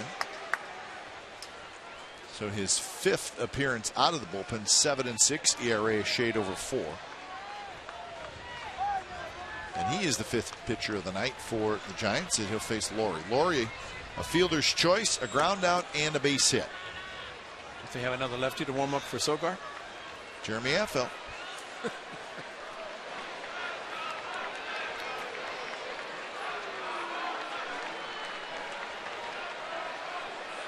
First pitch to Laurie is a fastball right on the outside corner, first strike.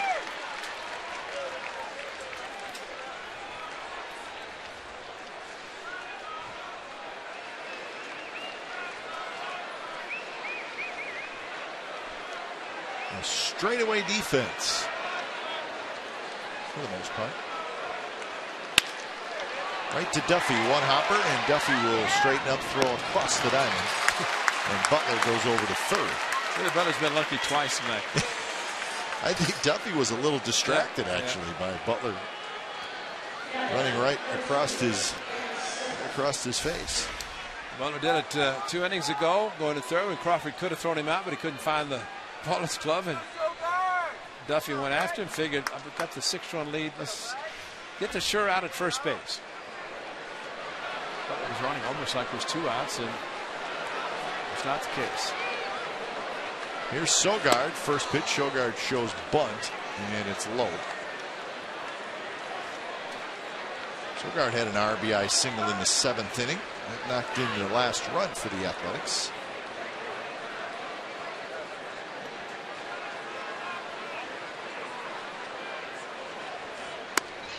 And that one outside, 2-0.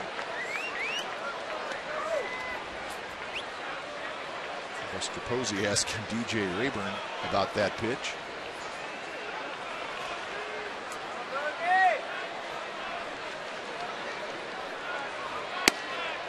Anthony's first strike.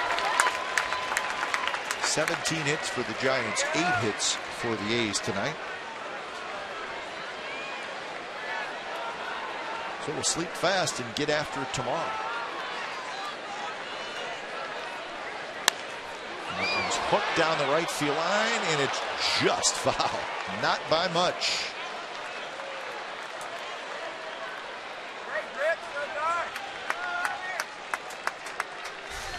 With the low slider, and Sogard came close to driving in his 2nd run, just to the right of the foul line. Sogard first 2 at bats, a little tough, but he hadn't played in a while. Singled his last at bat for base hit, RBI, and trying to do it again this time.